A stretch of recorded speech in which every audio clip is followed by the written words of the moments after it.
time is 9 a.m. I'm Christian Waugh. I hereby call this code compliance hearing to order. I'd now like to ask you if you join me for the pledge to the flag.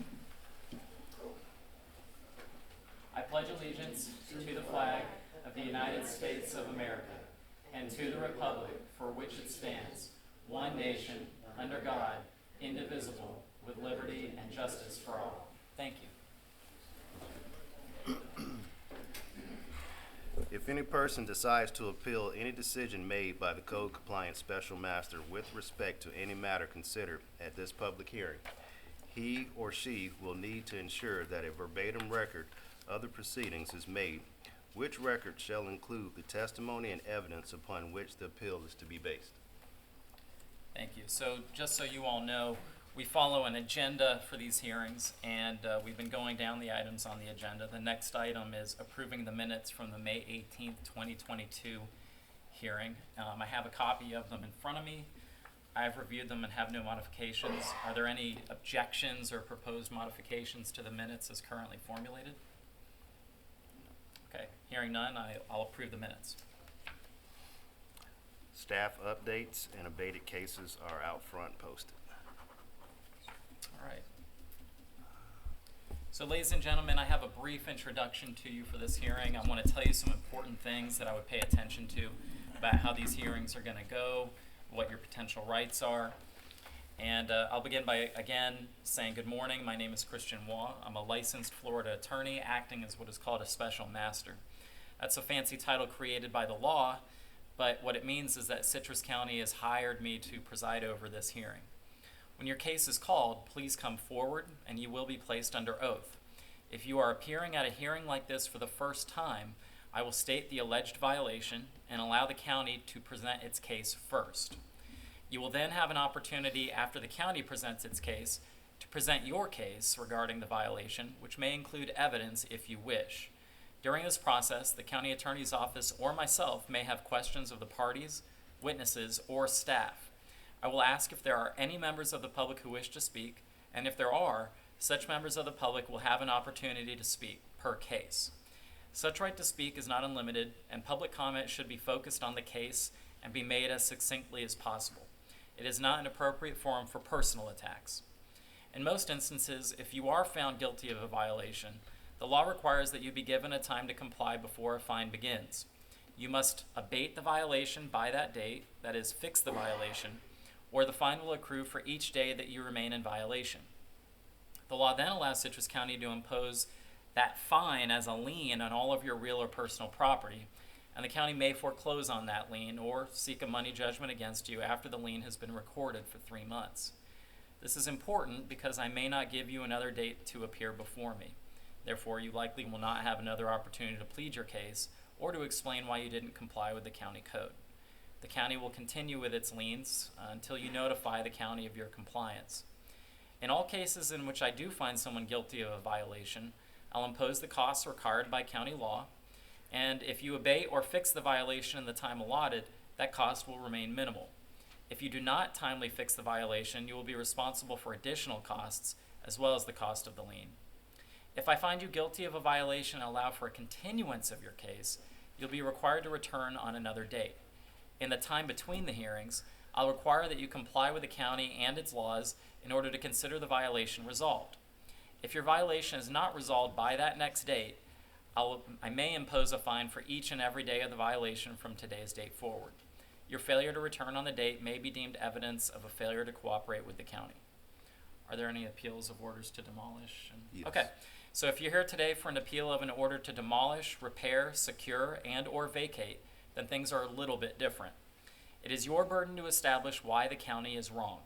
My function is to determine whether the county has met the elements under the law that require you to demolish, repair, secure, and or vacate a property. I do not have authority to grant you more time.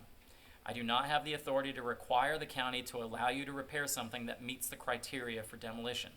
That is solely within the county's discretion. For everybody, you do have the right to appeal any order that I make today. Thank you. First case of the day, Ashley Kistner, case number 283-586. Code officer on the case, Jillian Nocella. Expert on the case, Building Director Carl Jones. Ashley, raise your right hand, please. Do you swear to tell the truth, the whole truth, and nothing but the truth, so help you God? I do. Yes. What page on the agenda is this? Page 10, sorry. No problem.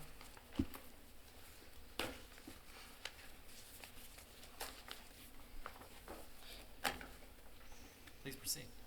My name's Jillian Nocella, Citrus County Code Compliance Officer. This is an appeal at the request of the property owner, Miss Ashley Kistner, in reference to an unsafe structure in order to demolish of the residence. Case number is 283586 for unsafe structures and/or conditions, Chapter 20, Article 5 of the Citrus County Code of Ordinances. The address is 3985 North Citrus Ave in Crystal River, Florida. Property owner is Ashley Kistner, and I would like to authenticate the following documents and request that they be admitted into evidence. Exhibit A is photos taken during an initial inspection on September 3rd, 2020. Photos taken at a subsequent inspection on May 16th, 2022, and photos taken at my last inspection on June 14th, 2022. Exhibit B is a copy of the order to demolish, a copy of the safety evaluation inspection reports and photographs from the building division, photos of the unsafe structure abatement notice posted on the property on April 26, 2022, and my posting affidavit. Exhibit C is a copy of the courtesy letter sent to the property owner and a copy of the letter sent to the property owner informing her of the appeal date and time. Ma'am, I'd like to ask you to take a look at these documents and take your time. Let me know if you have any objection to them being evidence in this case.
Ma'am, do you have any objection to these documents being evidence in this hearing?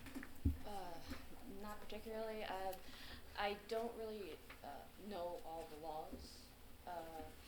I'm confused how they were able to go onto my property at first because they said that there was damage to the roof, but there was none.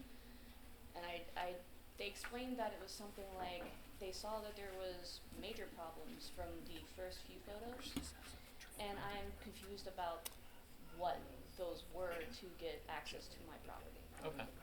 So, At this point, and I want to hear your entire case or whatever you have to say about the photos or the house or whatever. But at this stage, I'm really just interested in knowing if you have any reason to believe the documents you were shown aren't authentic or right. yeah, I don't believe they're falsified or anything. And what I'm going to do is first I'll review these documents and then I'll ask the county to finish what it has to say, finish its testimony, and then I'm going to ask you Okay. to present. Thanks. Thank you so much. All right. So give me one moment before you continue Absolutely. to get my arms around this. One immediate question I have is I noticed the date of the initial photos is September 2020, and then it sounds as though the next date is May of 2022. Why the delay? Just the process. I have a lot of cases, so it's just Okay. kind of chipping away at them as I can. Okay. That's why it's an older case. Was the owner aware of the investigation beginning in September 2020? So a courtesy letter was sent back in December of 2020, which Okay. A I'll letter was sent. We don't know if it further was received or explain. read or whatever. Correct. Okay.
Please proceed. On September 3rd, 2020, an initial inspection was conducted at the property. During the inspection, it was observed that the residence was in poor condition, damaged and decayed. The property was extremely overgrown and unkept. There was also miscellaneous junk and debris on the property, as well as multiple old cars, school buses, and camper. A safety evaluation inspection request was given to the building department for further review and approval. Photographs were also taken by the building division during their inspection, indicating interior ceiling damage, roof damage, and rotting fascia, as well as the slum conditions of the property. On December 28th, 2020, a courtesy letter was sent to the address listed on the property appraiser's website to Ms. Kistner to advise her of the violation, as well as requesting contact. On April 26, 2022, the unsafe abatement notice was posted at the property. No contact had been made by the property owner to the Code Compliance Division until May 5th, 2022, 2 weeks after the notice was posted at the property. On May 12th, 2022, property owner Ashley Kistner requested a hearing to appeal the order to demolish. A letter informing her of the day and time of the hearing was sent that same day via certified mail to a new address she provided. This letter was delivered with good service. On May 16th, 2022, I met owner Ashley Kistner out at the property and conducted another inspection. During this inspection, I did observe that some vegetation had been cut and removed, the roof had been cleaned off, some vehicles and other miscellaneous junk had been removed as well. The damaged ceiling inside the front room had also been completely removed. Myself and other code compliance staff have spoken with Ms. Kistner on multiple occasions to explain to her the violations and how she could abate them. On June 14th, 2022, I spoke with architect Richard Clay, who advised he feels the residence is structurally sound because it's a concrete block structure. However, he also stated he could not do a full assessment of the home due to the overgrowth outside and the hoarding conditions inside. Also on June 14th, 2022, another inspection was conducted at the property, and the property was still found to be in violation. Some progress had been made in clearing vegetation and removing the inoperable, unlicensed vehicles and other miscellaneous junk and debris. However, no changes have been made to the condition of the residence itself. And as of today, no permits have been applied for or issued. Well, you mentioned that the property is still in violation. I guess I'm a little confused. What is it in violation of? The conditions of the property with the remains of junk and debris and Okay, so the condition various- of the home itself. So I want to separate those out. So the county is saying that there are what I would call run-of-the-mill violations of the code. In other words, I don't know if there's overgrown, grass, but junk and debris in the yard, that kind of thing. So the county's saying that exists, Correct. and the county's also saying that there's an unsafe structure. Correct. Okay. And we're not here on the run-of-the-mill violations. We're here on the unsafe structure appeal, correct? That's more of the concern, yes. Okay. But as a basis for the order to demolish, it's not that there's overgrown stuff or junk and debris in the lawn. It just purely has to do with the unsafe structure, correct? It kind of run as a totality together. How? Because of the conditions, we can run it as slum conditions on the property, which also can constitute the structure to be deemed unsafe because of the health hazard safety concern. Okay. But yes, there are concerns with the structural integrity, primarily with the rotting fascia and the exposed trusses and some of those things. All right, so I'm looking at section 20-51 for slum structure, and it says it means buildings or improvements, whether residential or non-residential, which by reason of dilapidation, deterioration, age, or obsolescence cause inadequate provision for ventilation, light, air, sanitation, or open spaces, or the existence of conditions which contribute to ill health, transmission of disease, juvenile delinquency, or crime that are detrimental to the occupants or the public's health, safety, morals, or welfare. So it's the county's contention that the violations such as the junk and debris would be conditions that contribute to ill health, transmission of disease, juvenile delinquency, or crime. Could contribute to that, yes. All right. So is there anyone else from the county who wants to testify about this case? Yeah, Mr. Jones, to testify to the violations of the building code Okay. and concerns. I definitely would like to hear about that. Obviously, from the evidence, you'll see that I was the one, I believe, that signed the order to demolish or the unsafe declaration. My decision was based on the fact that the home shows extensive deterioration of the roof system. It's clearly evident on the fascia and the truss tails, but we're also aware that a tree had, or a portion of a tree had fallen and punched a hole in the roof deck, and the water infiltration, I believe, is what caused the ceilings to fall in on the interior, which we also have photographic evidence of. And our records don't indicate that the roof has been repaired via a permit or any inspections, and we don't know the full extent of the damage to the trusses from water and rot and deterioration. There's also a lot of evidence of mold and mildew due to the water infiltration. So at this point, I'm going to stand by my decision that the home is unsafe. What it will take to reverse that unsafe decision is the analysis of an engineer to go in and look at those trusses and look at the structure and certify that they are still structurally sound, capable of carrying the intended loads, and that the structure can be repaired to put it back into a habitable condition. And that information has been relayed to Ms. Kistner, and I think that she now has a good understanding of what it's going to take to redeem that home and save it. Well, you're asking me to, I think the county's asking me to stand by the order to demolish, so what good does it do if I approve the order that she now knows what to do to save it? We are fairly confident that the tractors aren't going to roll this afternoon. Would that be a safe assumption? Yes, that's She safe. still has time to apply for that permit, show us the documentation. And when I see the documentation that's satisfactory to get a permit and that she is heading down the right path, it's nothing more than a phone call for me to say, don't roll the tractors. The county has discretion to revoke that. I do, yes. Okay. Give me a moment to look through I see some documents with your name on it, and I haven't had a chance to really go through in detail. I see, for example, a letter from, you've signed it, Mr. Jones, and it says, you signed it, but it says it's from Scott McKinney to the certified building official, and the subject is safety evaluation report and recommendation for action. Yes, that Safety. request for a report is transmitted to me from the Director of Code Enforcement.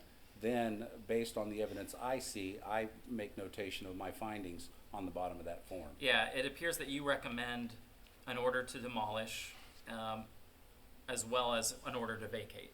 That is correct. Presumably to vacate so that it can be demolished. That is correct. Right. On all accounts, the home was not suitable for habitation, so it needed to be vacated.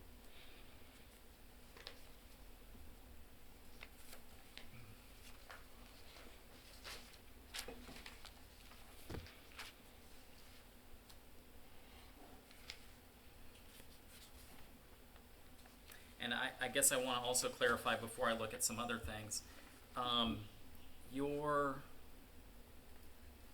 I don't know if you signed this. No, you didn't sign this. Jim Baird signed the safety evaluation team inspection request. Yes, And- he was the officer that was sent out to do the actual on-site investigation. And his report was dated December 2020. Uh, Yeah, I mean, is there anyone? Yeah, from I the- can't attest to that. I haven't looked at that one. I would like to know if there's someone from the county who can attest to everything from this inspection request being correct as of today's date. I mean, it's just been a year and a half, so I need evidence. I would As- say based off of the inspections I've done, the condition itself of the home with the rotting wood and fascia, it's still in that condition as of my last inspection. You haven't found any improvement since December 2020? To the vegetation and removal of cars and the buses, yes. To the actual condition of the home, Okay. no. Okay, that's when I One was thing curious. I'd like to add is if there were any repairs made to the home, they should have been done with the benefit of a building permit and inspections Sure. to verify And no said permit's been repairs, pulled. and that hasn't happened, so And if they were done without a permit, is that a violation of the building code? yes, it is. That's very clearly a violation. Ms. Kistner, before I promise I'm gonna get to you, it's just there's some preliminaries okay. I need to work my way around. I understand. This is a somewhat complicated procedure in the county code. So I have an order to demolish in front of me, and actually, Mr. Jones, I have one question before I get into the procedural aspects. You indicated that Ms. Kistner has a good idea of what it would take to show the county that the structure is not necessarily worthy of demolition, that it could be salvaged, correct? I will tell you that it's my opinion that if you have enough money and time, you can salvage just about any building. Yeah. Even a building that is in deplorable condition could be salvaged with enough time and money. But it's not your testimony that I'm not going to someone- testify that this home is safe and habitable and structurally sound. That's, well, what I'm curious about is, are you saying that it requires some remedial work to become safe, or you haven't seen that there's more information that could be shown to you about the house today that might change your opinion? Do you understand what I'm asking? Yeah. It requires work. Okay, I will that's tell what you I, straight up. Yes, it All right. requires work to make it safe and habitable. I think that satisfies the county's evidentiary burden on that. Now I want to look at the procedural aspects of it. Order to demolish, and let's look at, I'm reviewing the code section on those procedures.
like to know from the county whether this is a blight or a slum structure. It would have been run as blighted, that's why we had, I'm sorry, you signed the order, it would have been run as slum, correct? The order was signed by the code compliance director, so we ran it for slum, and that was again back to the totality of the circumstances at the property with the vehicles, the overgrown, the junk and debris, as well as the concern for the building code violation, which falls under slum as well. So in the order to demolish, it says that the property constitutes a blight or slum structure. If it was run as blight, then I don't find that this order is appropriate because it is signed by code compliance. Correct. But if it's run as slum, Yes. I mean, it doesn't state that, but it does say or, so, okay, so that fits the slum designation. In order to determine that it's slum, there's a definition in here, and we went through it a little bit before. Means buildings or improvements, whether residential or non-residential, which by reason of dilapidation, deterioration, age, or obsolescence cause inadequate provision for ventilation, light, air, sanitation, or open spaces, or the existence of conditions which contribute to ill health. So I've heard testimony about the violations of the Florida Building Code. Are there other elements of that are in evidence regarding dilapidation, deterioration, age, or obsolescence? I think the deterioration would be with that rotting wood. That's very clear and apparent that that's there. The fascia, it's missing the softening, which all of that wood is exposed as well. And on the back side of the home, you can actually see the trusses and see up into what would be the attic. So all of that's exposed as well and, you know, damaged from the weather and appears to be rotting. Okay, all right. So we've gone through that code section.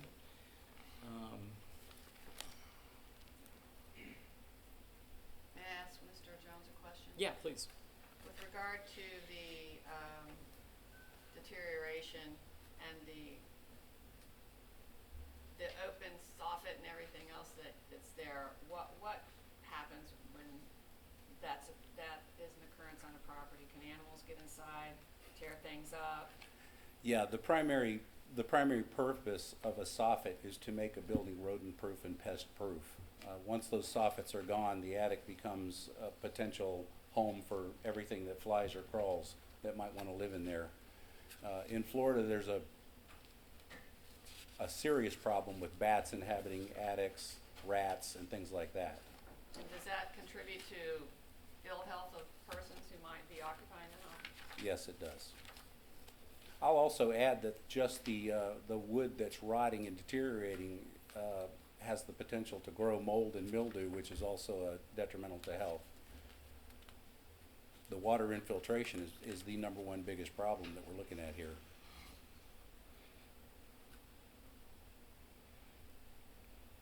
All right, so I'm reviewing the final code section.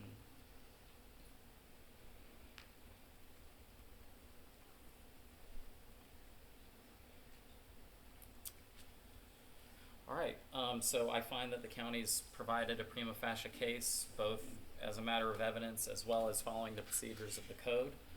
I think there are several burdens to meet, so I wanted to make sure that the county had done its job before asking Ms. Kistner. I definitely want to hear from you. I mean, what's your perspective on this? And tell me your side of the story. Well, as Ms. Nocella had said, I was not aware until May 5th because I had been, you know, with the thing of COVID, we very rarely leave home very much. So we had come there to, you know, clean up the home and do some work, and that's when we saw the sign. So we immediately got confused and came here. I don't know if we came here the 5th. I think we did. But there's definitely, like, my request for info on the 6th.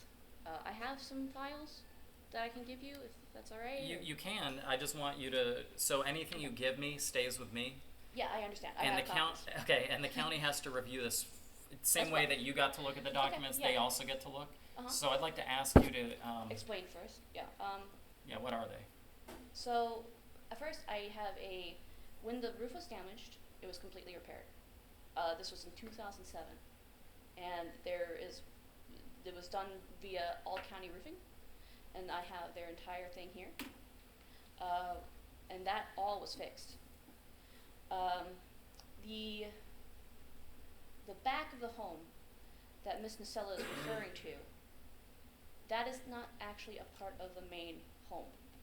The main home itself is 1,400 square feet. The area she is speaking of, where you can see up, is the enclosed porch, and then there's another, an open porch in the back that had been damaged some years ago by something falling on it, but that did not damage the main home's roof. So when you look up in there, you're not seeing the attic, you're seeing the enclosed area that's connected to the home. I believe there is a picture of it, specifically you can see this on the side. It's the concrete stops and starts, and that would be the porch. You're talking about the portion of the roof that goes above the room height, where you can see the wood. You're saying that's not the main part of the house, that's a porch? Yeah, it's an enclosed porch. It's an Yes, sir. They, for some reason, decided. I mean, it looks like drywall. I'm not sure if I'm looking at the same. I'm not sure what picture you're looking Okay, at. all right.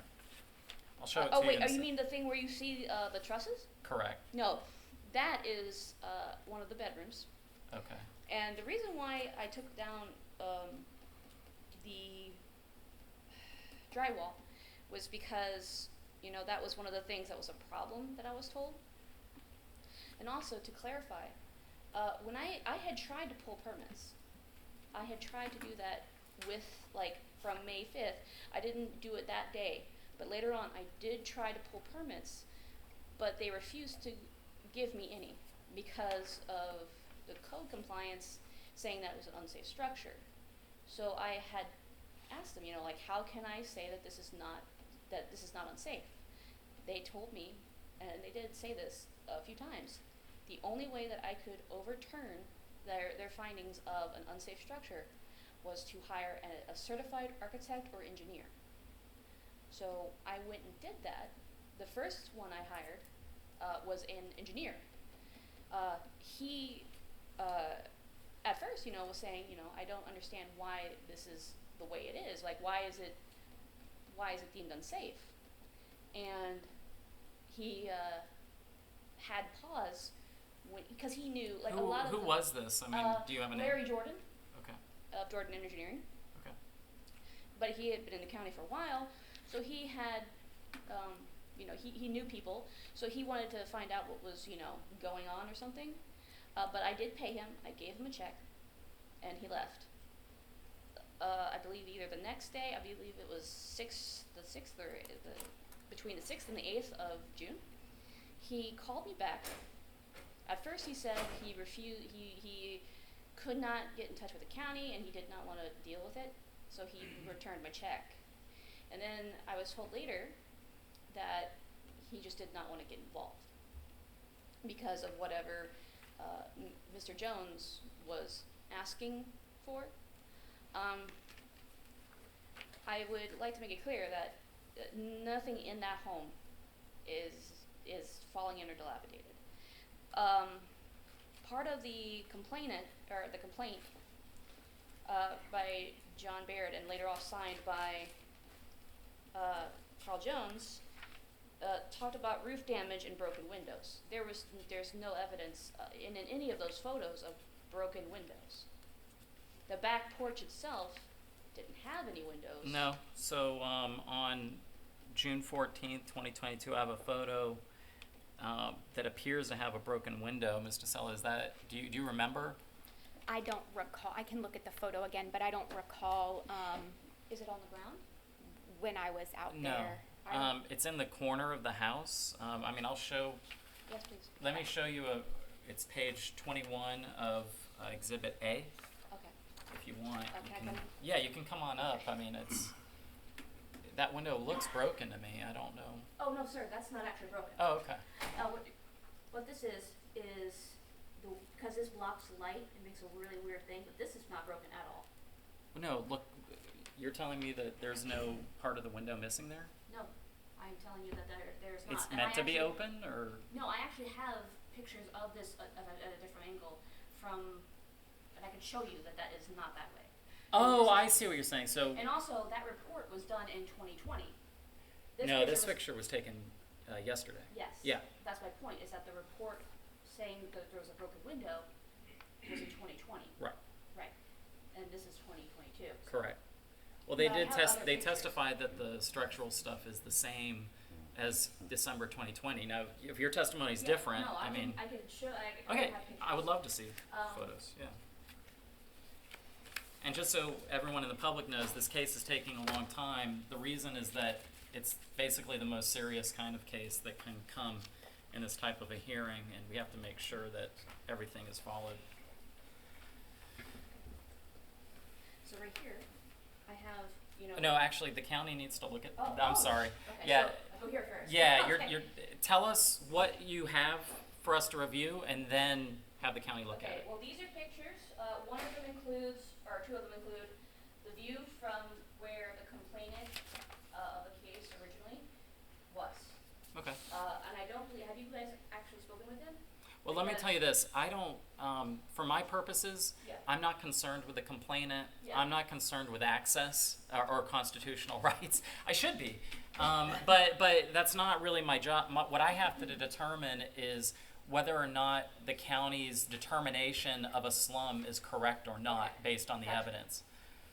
So we should really focus the argument on that. And what I would like to know from the county is if it has any objection to the documents that's being shown by Ms. Kistner being evidence. Ms. Kistner, when did you take these photos?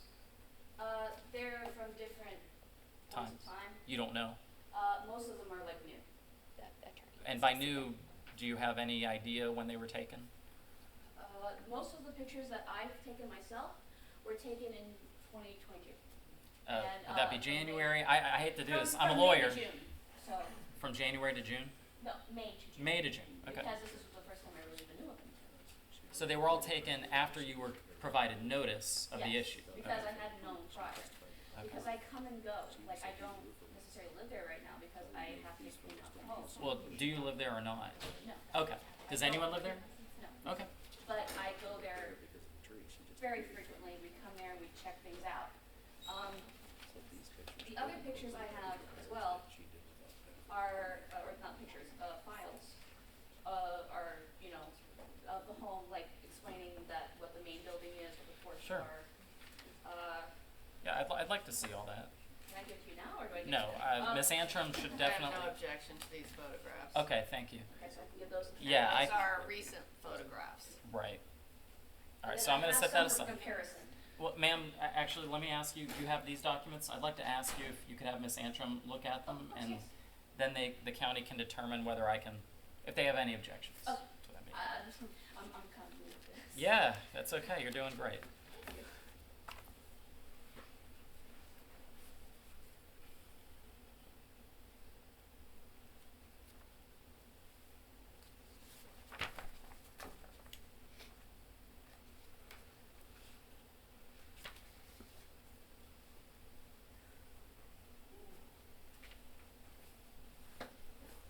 I mean, better than some lawyers I saw in the Johnny Depp trial. So, That was a train wreck. it was interesting. Yes. But that was especially interesting for you. It looked, it was, well, I'll talk about that another time. Just so everyone knows, we're also on YouTube. This video will be uploaded later, so mind your P's and Q's.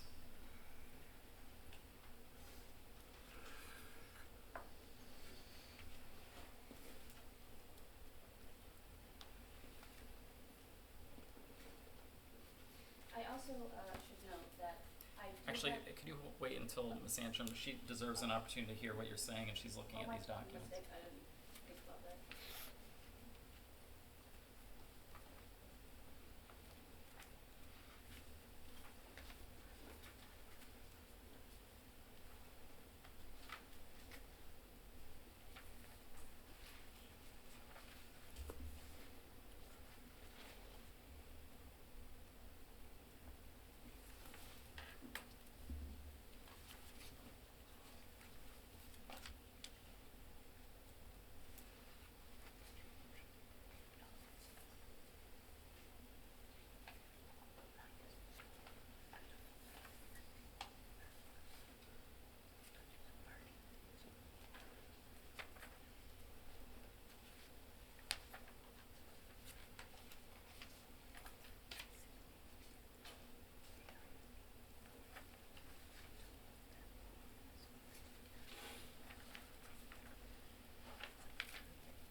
objection to are her notes that are like narratives, which she can provide as testimony. Yeah.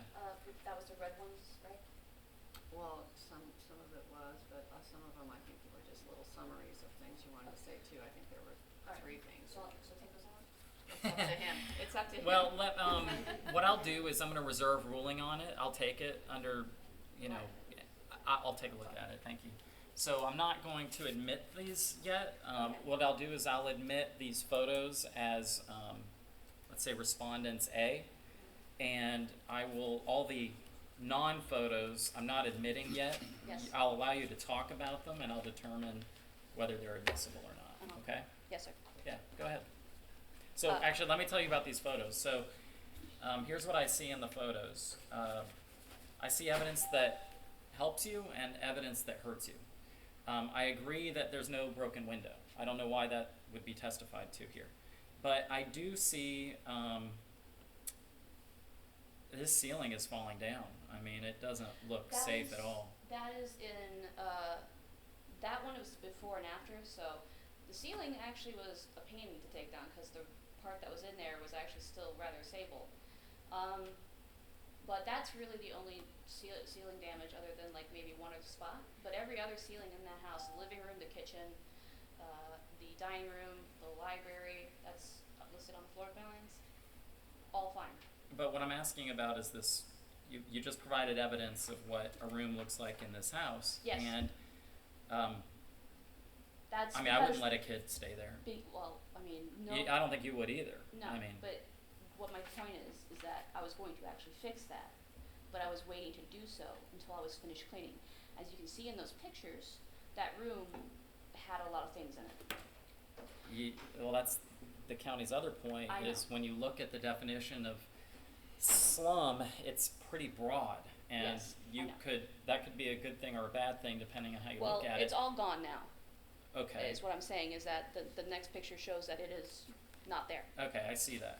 I do see that. Because I had left that room because I wanted to clean that room out and then do the ceiling. And this was, of course, before I knew about everything that was going on. But I had cleaned out other rooms before that. So I see your point. So I see the before and after photo. I see that the hoarding condition that was there is not there in that room Correct. currently. I also see that it appears you've taken down the offending and I consider dangerous part of the ceiling. Yes. Yeah. And from there, you can see up to the trusses in those I can. photos, Yeah. and they're not damaged. The only damage to the ceiling or the roof itself would be the fascia and a few areas of trusses. Maybe 3 trusses have some rot in them. And again, I had tried to go and get permits to rectify them. Let me ask the county about that before I forget.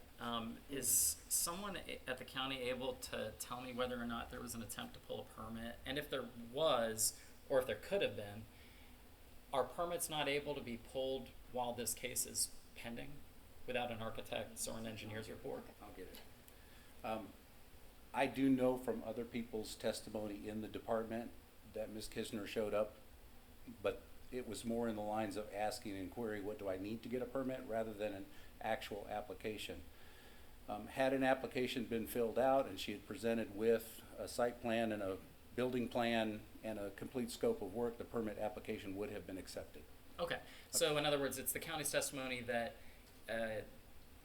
well, okay, so I hear there's various requirements when you apply for a permit, right? Yes, And there so are. there's a site plan requirement. Complete application, complete scope of work. In that complete application, is there a requirement that there be like an architect's report or an engineer's report? Depending on the scope of work, if a person Okay. comes in for a re-roof permit, we're not asking for any kind of engineering. However, on a home that has been declared unsafe, it would be natural for us to ask for an engineer's report on the stability of the home.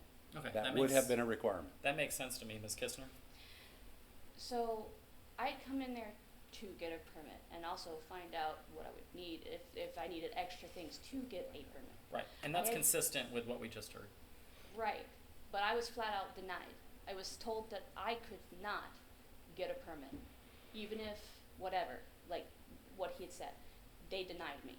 specifically. And then they called in the code officers, and then they sent me to go talk with them. Now, right previously, I had made contact with the building department a few times. I asked, hey, you know, like, what do I have to do to get this? What can I do? One said, because I spoke to them, they said that I didn't need a permit to put up just drywall and no insulation. But I don't believe that they knew that the place was under. Yeah, that's not gonna fix So it. I said to them, like, well, my place is under a code 20, and stuff is happening with that. And she says, okay, hold on. And then she immediately directed me to Jillian's voicemail.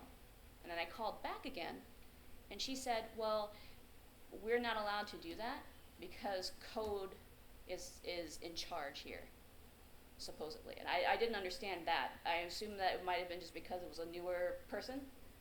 I believe her name was Jennifer, or something like that. But anytime I had made contact with the building people, it was generally like, talk to code or you can't get a permit. You cannot get a permit while it's declared unsafe. And that was what I was told when I actually went to go talk with Jillian and JC, was that I cannot pull a permit while the home is in the situation it's in. All right, And so that's the difference. I'm reviewing some documents that you've given me, and I want to make sure that I understand. So give me one moment as I read what you've provided.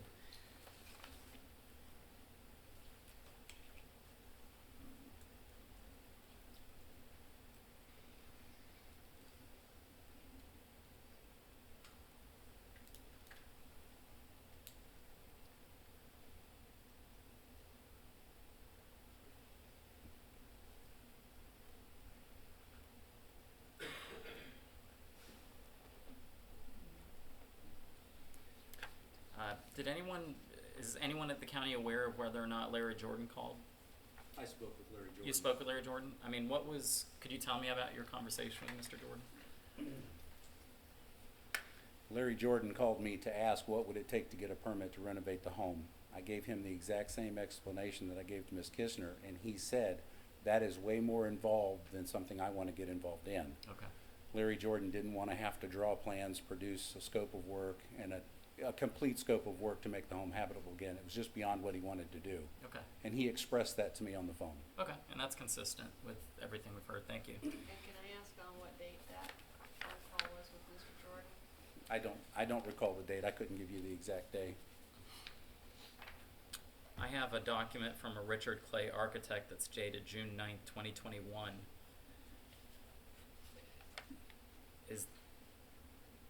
Is that date wrong, or was it in 2021? Richard Clay, I hired after Larry, and Richard had emailed them. And Well, here's my question. My question was, I have a document that's dated June 9th, 2021. Is that date wrong? I don't believe so. Oh, 2021? No, Yeah. that is wrong. Okay. It's supposed to be 2020. That's just I important was for like, me wait, to June understand. 9th, what's wrong? All right, that's important for me to I'm so understand. Let sorry. me Yeah, read this it's 20 document. 2022. Let me read this document, and I'll ask a question.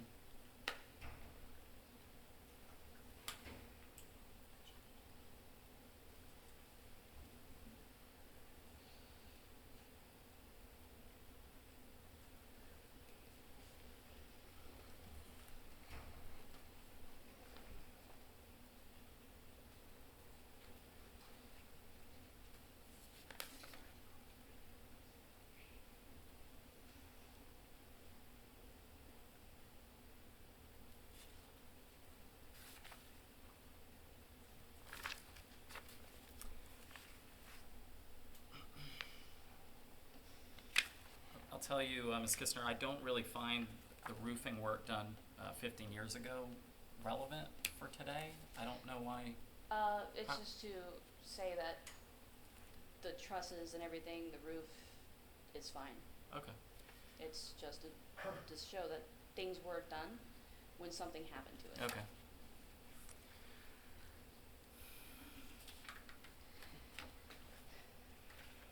And there hasn't been any leaks since that roof was done. So I'm now reviewing, I guess, code enforcement notes.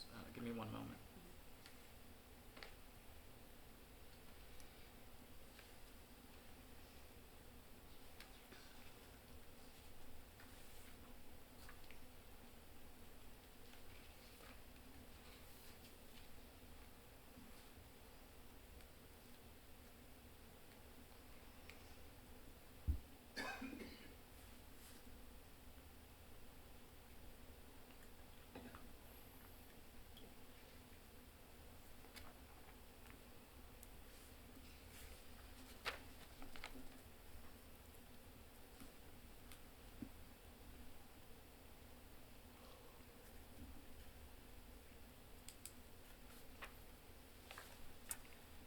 Mr. Charlton, would you be willing to testify in this case? Yes, sir. Okay. I mean, your name is mentioned in one of these documents. I don't know if you've seen it. The initial inspection, I'm sorry? is that one of the inspections? No, well, yeah, there is that as well, but I'll let you get sworn in first. Do you swear to tell the truth, the whole truth, and nothing but the truth, so help you God? I do. There's a narrative that's been provided to me by Ms. Kistner, and here's what it says. It says, I went to the county building to apply for permits. A call was made to code compliance, and I was denied a permit to replace sheetrock in the empty bedroom. At that time, J.C. Charlton came into the permit office and escorted me and my mother to the compliance office conference room. Jillian Nocella came into the office about 5 minutes later. I was informed that a permit would not be issued until an engineer or architect had inspected the residence. Is that accurate? I didn't get her from the permit room. I walked her from the lobby to the code compliance lobby, and we explained that she would need engineering, to, start the application, but we can't deny, a permit. Well, so basically, it's your testimony, which I guess would be consistent with that of Mr. Jones, is that you were relaying what the requirements would be in an application for a permit. Yes, sir. Mr. Jones? Okay. Having heard what you just said, I can shed light on that situation.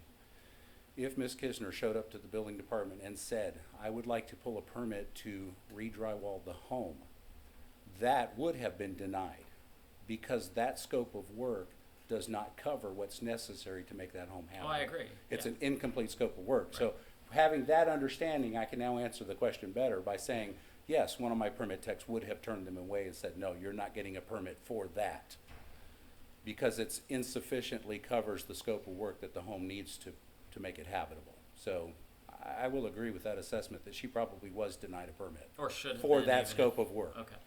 Thank you. Mr. Charlton, so the next paragraph states that J.C. Charlton then told us that on his second visit to the residence, he talked with an older man that came out of the house in front of 3985 North Citrus Ave, which is 3987th North Citrus Ave. He further stated that the man told him that 3985 North Citrus was abandoned and there were rats and snakes and trash in there. Is that accurate? Yes. The next sentence is, he then went with J.C. Charlton onto my property without my consent or knowledge and took pictures. I don't want to ask you to respond to that sentence. What I want to ask is, did you go onto the property? No, I did not. Okay, so have you ever conducted an inspection at this Yes, property? I conducted an inspection from the neighboring property. Okay, okay.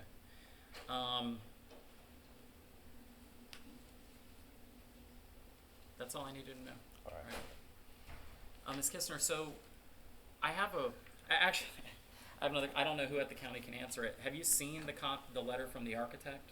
Has anyone from the county seen the letter from the architect?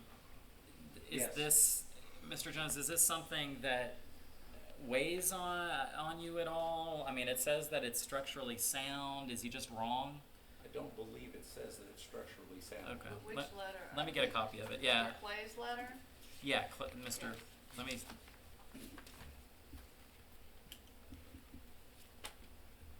So here's what it says. There's in the first paragraph, the residence in question was constructed in 1981 and is a CBS structure. CBS meaning concrete block and stucco. Structurally, the building is pretty sound. That statement all by itself is way too vague for me to accept it. Pretty sound is not quantifiable. I wouldn't accept that statement. What would you accept? That he's done an analysis of the trusses and the structure and find them to be structurally sound. There needs to be a bit more definitive on what he looked at and what he analyzed, and that he covers all the bases. Okay, thank you. Not to cut him off, but just to also add, I did speak with Richard Clay just the other day, and he specifically stated to me that he was unable to do a complete assessment because of the overgrowth and vegetation outside, as well as the conditions inside the home. Ms. Kistner, you have your hand up. Yes. He actually, I spoke to him after, this letter and the reaction to the letter from the county. He said, I said, it's a CBS structure, that means it's safe. So, I explained to him that that the county probably didn't like how vague it was in some places, or like didn't like give them what they necessarily wanted. And I explained to him that, you know, that they did not like accept it as much. So he is in the process actually now of, I believe, of writing a new letter to address what he said. But I mean, it says he had been in there. He had gone around. There wasn't I have cleaned out that house a lot, and it is able to be walked through safely, and all that stuff. There was only one room he really couldn't get to, and that was the room where I was putting things that I was going to take out of the home because, you know, there was good stuff, it was stuff that family wanted. And the growth around the home actually was cut back and like fixed a bit, so he could technically have no problem now. Because I got like a bush mower and had fun with that. But like he said it was structurally sound, and he still says that it is structurally sound. But he hasn't had the opportunity because of how late it was to finish what he was doing for me to present to the county. So there's that.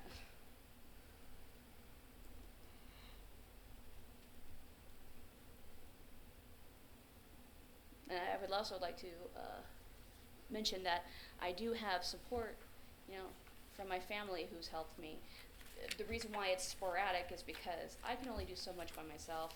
And my mom, who's 77, you know, she has heart failure, COPD, a lot of other medical issues, diabetes, where it makes it hard for her to do any sort of physical labor.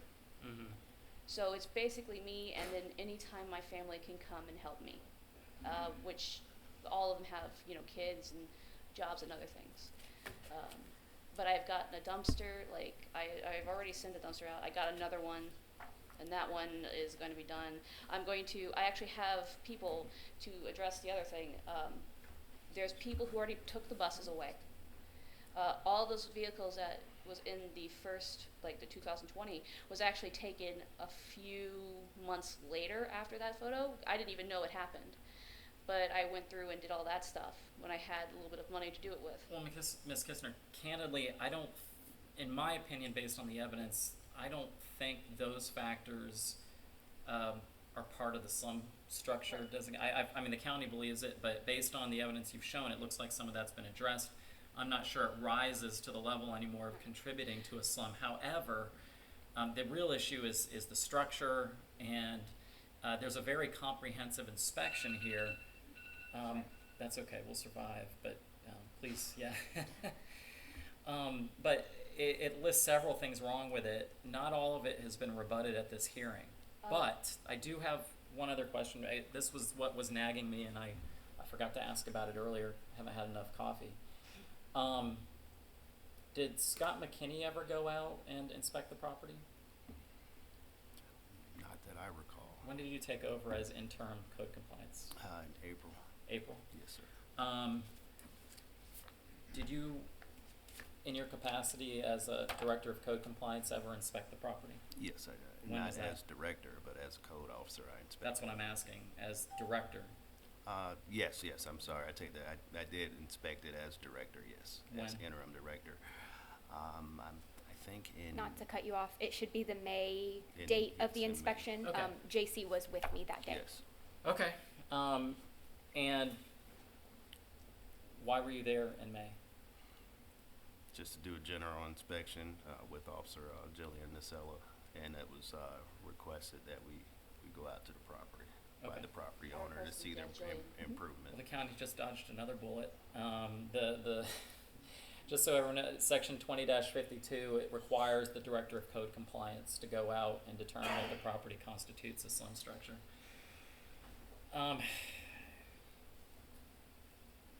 Ms. Kistner, I have to deny the appeal. I've tried every way under the code to find a reason to support your appeal, but there is no basis either in procedure or based on the evidence I have in front of me I think that you've succeeded in addressing several of the bases that the county had, but I don't think that all of them have been, and I'm gonna just, I want this in the record, for the purposes if you need to appeal it or otherwise. This safety evaluation team inspection request, it finds, several, for the record, all these things are checked. Everything on the form is checked. And you've presented evidence that some of these are not accurate. So, for example, the windows. But further inspections and other testimony from other witnesses has confirmed that some of these other conditions remain. Mr. Jones has factored in the report of the architect, found that it's probably purposely vague. I'll let you respond. And I agree. I also find it. He is in the. Oh, I'm sorry. process. When I'm done. Sorry. That's okay. I find the report purposefully vague as well. It doesn't really address what the county is presenting. I think you've obviously hustled to try and get this done before the hearing in the time that you had, but there really there hasn't. The notice isn't effective either. So that's where I'm standing right now. But go ahead. As I said, Richard Clay is readdressing that letter, and he is going to more plainly state how he believes the home is. But the hearing is today, and I so if understand the that. county, if the county has the discretion to lay off the order, the county also has the discretion to do this another time or continue this. But as far as my discretion is, as long as they're presenting this case, I have to make the decision based on what's been presented. And so, do you have any other? Mr. Jones, do you have anything that I saw you get up? I mean, do you have anything else? I'm here for you just in case you need me to comment on anything. I've basically laid out my findings. Ms. Kistner, do you have anything else?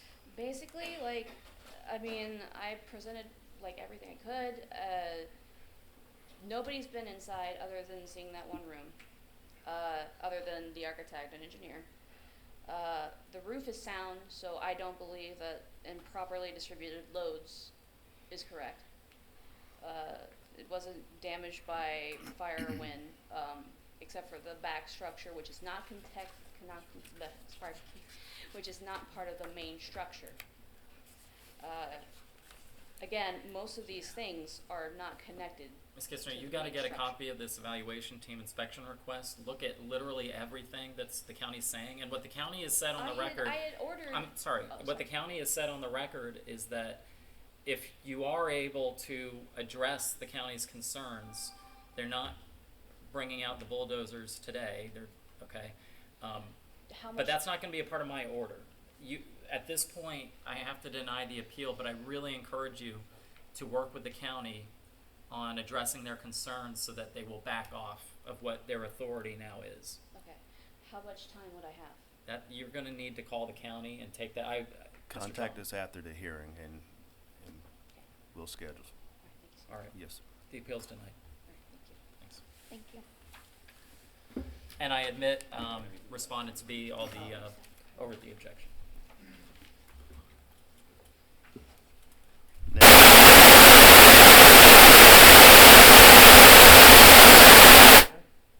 Okay.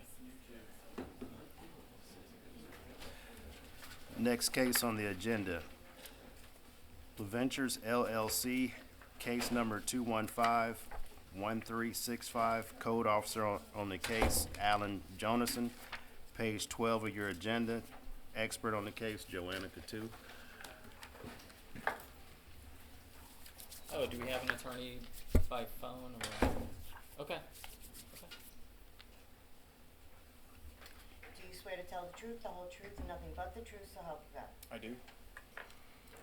Good morning. Good morning. Just so you're aware, I have a written motion for a continuance, and I didn't issue a written order, despite one being drafted for me. It was well drafted, by the way. Thank you. I'm gonna reserve ruling on it because I need to hear what the county has to say before I rule on it. Yes, sir. Okay. Absolutely. Alan Jonason, Citrus County Code Compliance Officer. This is a continuation case from April's hearing. This is case number 215-1365.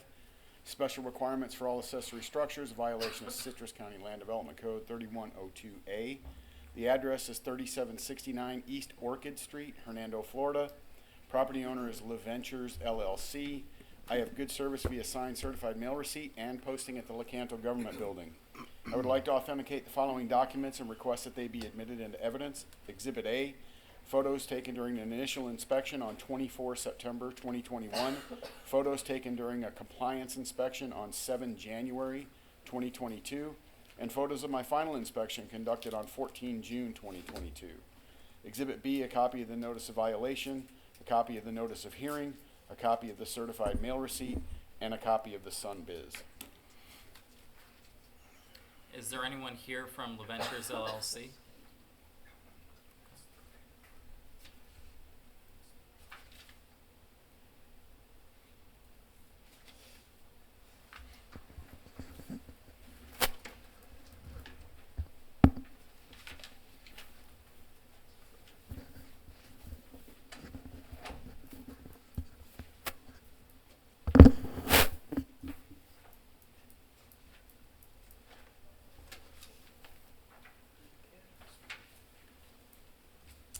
Without objection, what's been proposed as exhibits A and I think B are evidence.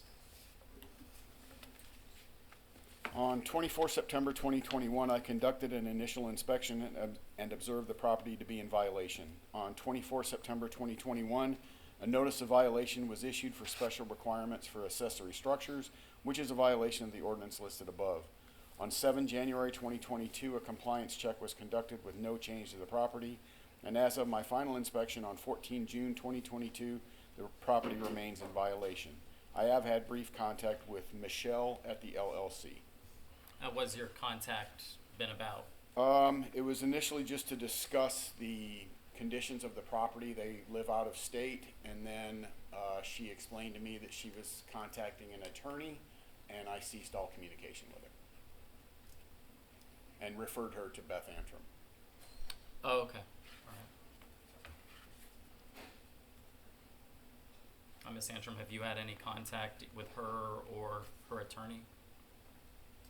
The only contact I've had is by email with the attorneys. And was that regarding the continuance or anything substantive? They wanted to appear by telephone, and I instructed them pursuant to your instructions to Ms. Spiros Yeah. that they file a motion. Okay. Which I've reviewed and would like to incorporate into the record. They did say they had service in default in this case. I mean, all right. Is there anyone else from the county who wishes to testify? I'm sorry. Tell her to have Ms. Antrim move the microphone closer to her so it gets picked up. Thank you. Joanna Coutu, Land Development. It's about 0.2 acres in size, Coastal Lakes residential. It is vacant. Agreed as of yesterday. There are still some items there. What are the items that are still there? There's trailers, there's a trash trailer, there's it looks like a small wooden box with household trash in it, and there's an RV and some other vehicles on it, and a boat. Okay. Yeah. Okay.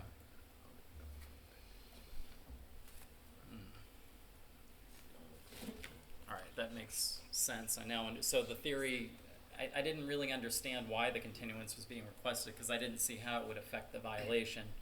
But I guess the issue would be who has the right to possession to even go on the property and fix it. Yes, sir. Okay.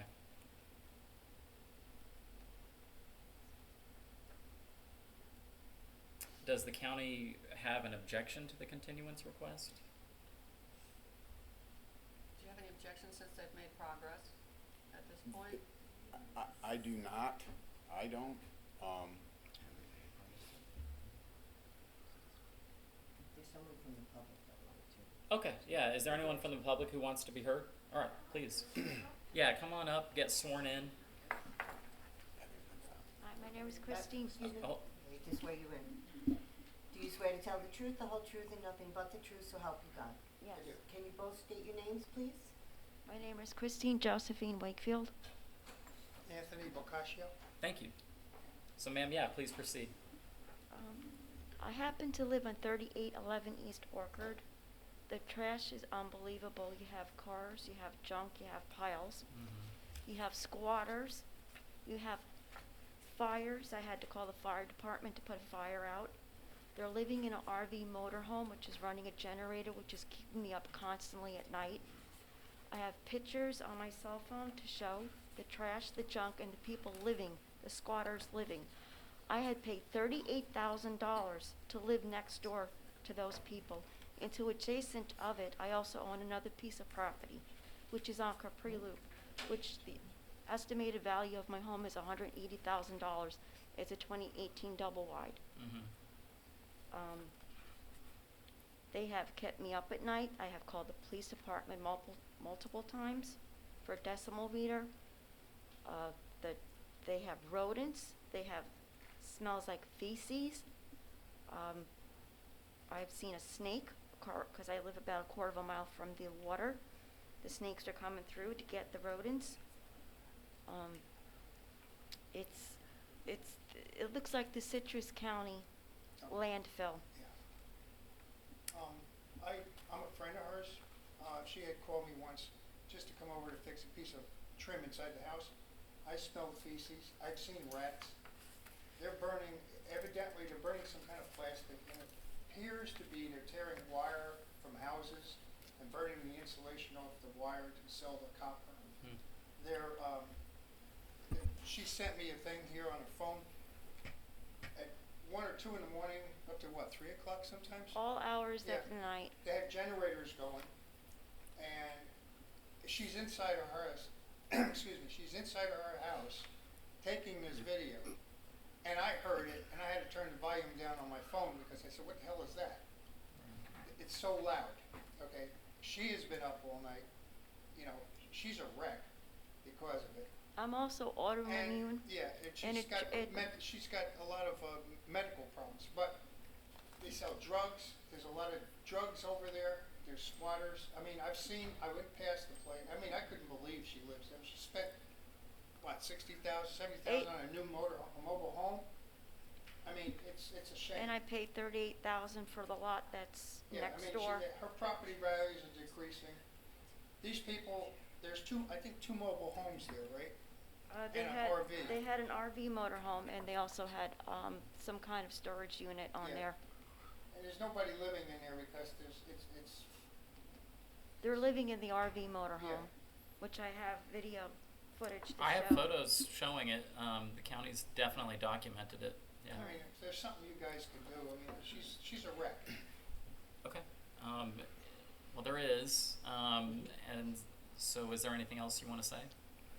That's it, really. That's it. They're All just keeping me up at night, all hours of the night, and I'm autoimmune, and it's taking a toll on my body. Okay. Well, thank you, ma'am. Thank you. What's the county's recommendation? Just to clarify, Yeah. there hasn't been any progress made on the property. I was just going to say, I looked at the photos, Yeah, and there's initially been- I thought there had been, but I don't think there has been. No, there has not Yeah, been. all right. It's I agree with probably you. What's the gotten county's worse. recommendation? The Citrus County Code Compliance Division respectfully requests that the special master assess a fine of $100 per day, along with the administrative costs to begin after the date you deem sufficient to abate the violation. This amount was selected based on the actions of the property owners once they were advised of the violation. This amount is appropriate given the severity of the violation and the respondent's actions relative to the violation. We would also ask the special master additionally find that it is the respondent's responsibility to contact the Code Compliance Division when the violation has been abated in order to allow for reinspection. All right, so the reason why I initially reserved on the motion for continuance is that is because I wasn't sure what relevance it would have for correcting the issue on the property. I now understand that issue. However, counting against it is we've heard testimony of everything ranging from nuisance occurring on the property to actual health issues for neighbors.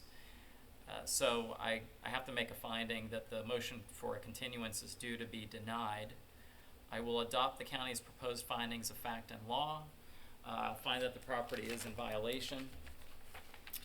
I will grant 30 days from today to abate the violation. If the violation is not brought into compliance as ordered, a penalty of $100 per day will be imposed. This fine will be recorded and will constitute a lien on the real or personal property of the LLC. The county attorney's office may seek foreclosure or money judgment on any unpaid lien of record 3 months from the date of first recording, and the property owner shall be responsible to pay all costs required by county law, which may also be a part of the lien. I'll also, make a finding that we continued this before, gave 2 extra months. In eviction cases, there are ways of getting relief much faster than that. In addition, there are ways of obtaining emergency relief to fix these problems based on the code enforcement. So those are additional reasons why the motion for continuance is granted. Thank you. Or, I'm sorry, denied. Thank you. Thank you. Next case on the agenda, Michelle David, case number 216-1603, Code Officer J.C. Charlton, page 6 of your agenda. Do you swear to tell the truth, the whole truth, and nothing but the truth, so help you God? Please state your name for the record. Michelle David. Good morning. Good morning. And this is just one case, not 2? We have 2, but they're land development cases. And I got you. So Okay. I was gonna run That's- them sure, separately. Sure. J.C. Charlton, Citrus County Code Compliance Officer. Case number 216-1603, a violation of Citrus County Land Development Code Section 4002, site development without a development order or permit. The address is 11327 West Acacia Drive, Crystal River, Florida. Property owner, Michelle David. Good service via signed certified mail return receipt. I would like to authenticate the following documents and request to be admitted into evidence. Exhibit A, photos I took during my initial inspection on March 31st,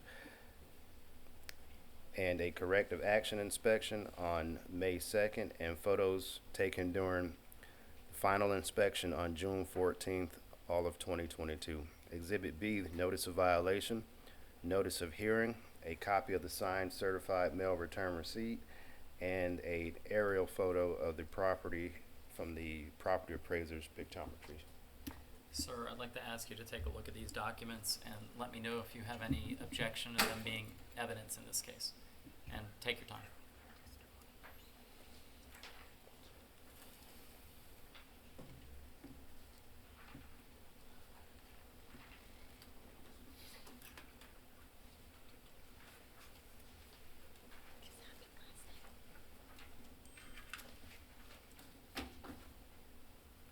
Everything got there. Okay. Let's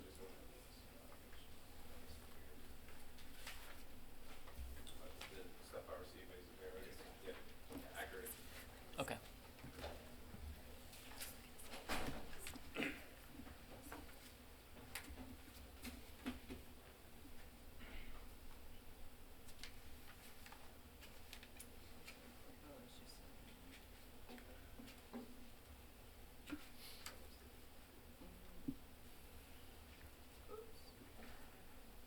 Then, without objection, what's been proposed as exhibits A and B will be evidence.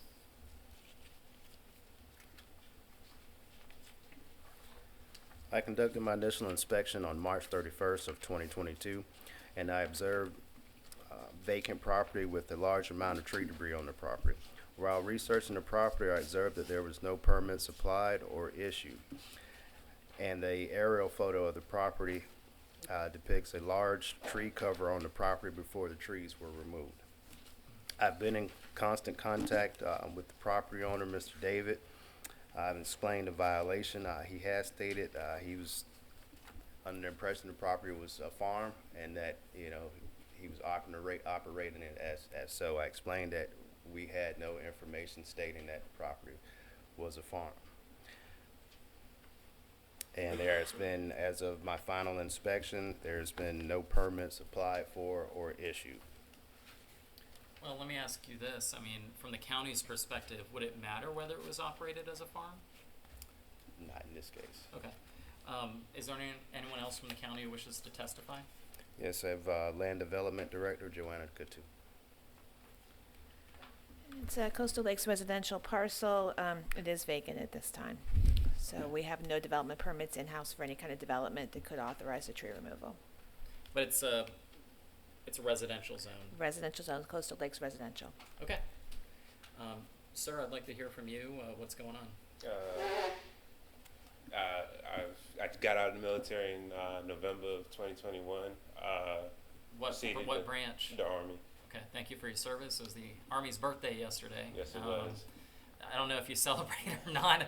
Yeah, I don't know what your relationship is. Anyways, thank you for your service. Thank Go you. ahead. So upon getting out of the Army, 2021, I got a school mentor.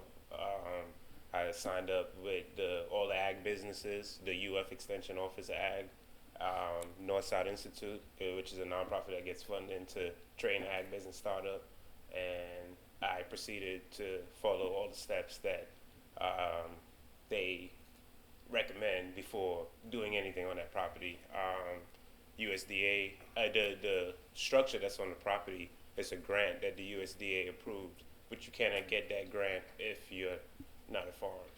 So I'm trying to get clarification on what county sees as a farm, where did I go wrong, Well, what steps did I miss? It sounds like you heard from the USDA, or it sounds like you got some kind of approval that made you believe that it was a farm, because the USDA wouldn't have approved something without it being good to go. Exactly. The issue is it's not, and so it's undisputed that this is a residentially zoned piece of property. But even so, that's irrelevant. It's really irrelevant whether it's agriculture or residential, because you've done work here that requires a permit and no permit's been pulled. Am I wrong about that? No, you're not. I mean, that's the issue. Yes. Does that make sense? Yes. Has that been explained to you? Yes. Then are you pulling a permit? I have not pulled the permit because I'm trying to understand, because if I am a farm, right, I'm just trying to get the understanding, what does county sees as a farm? Because if I'm operating as a farm, the one requirement is you don't need to pull permits if you are a farm, from all the training I've received. Okay, that training's wrong. And so in Okay. order to figure out whether you need a permit, who told you that? Where did you hear that? Northside Institute, University of Florida Extension, all the training. I recommend county to, Oh no, it's not the county that needs to learn anything. It's those people that need to learn. Yeah, exactly. But they're operating within county. I don't mean to cut you, Christian. No, and I do. I'm familiar with them. Yeah. It's unfortunate if they said something so legally incorrect, because it's not just true in Citrus County. It's basically true in every county in the state that if you're going to do this kind of work, you need to pull a permit. Period. End of story. Okay, because I have here off of. Yeah, and if you have documentation of some kind, I'd love to see it. A site development plan shall be required for any multifamily residence development or non-resident development. The following are exempt from the requirements: agricultural. Does that say permit or site development plan? Site development plan. Okay. Well, there you have it. I mean, County, am I wrong in my analysis, or?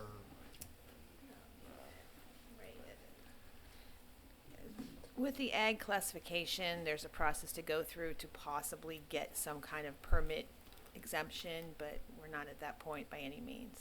Okay. Well, so it sounds like there is a way if it There is if a it way is down the agricultural. line once it's declared agricultural by the property appraiser. This has not been.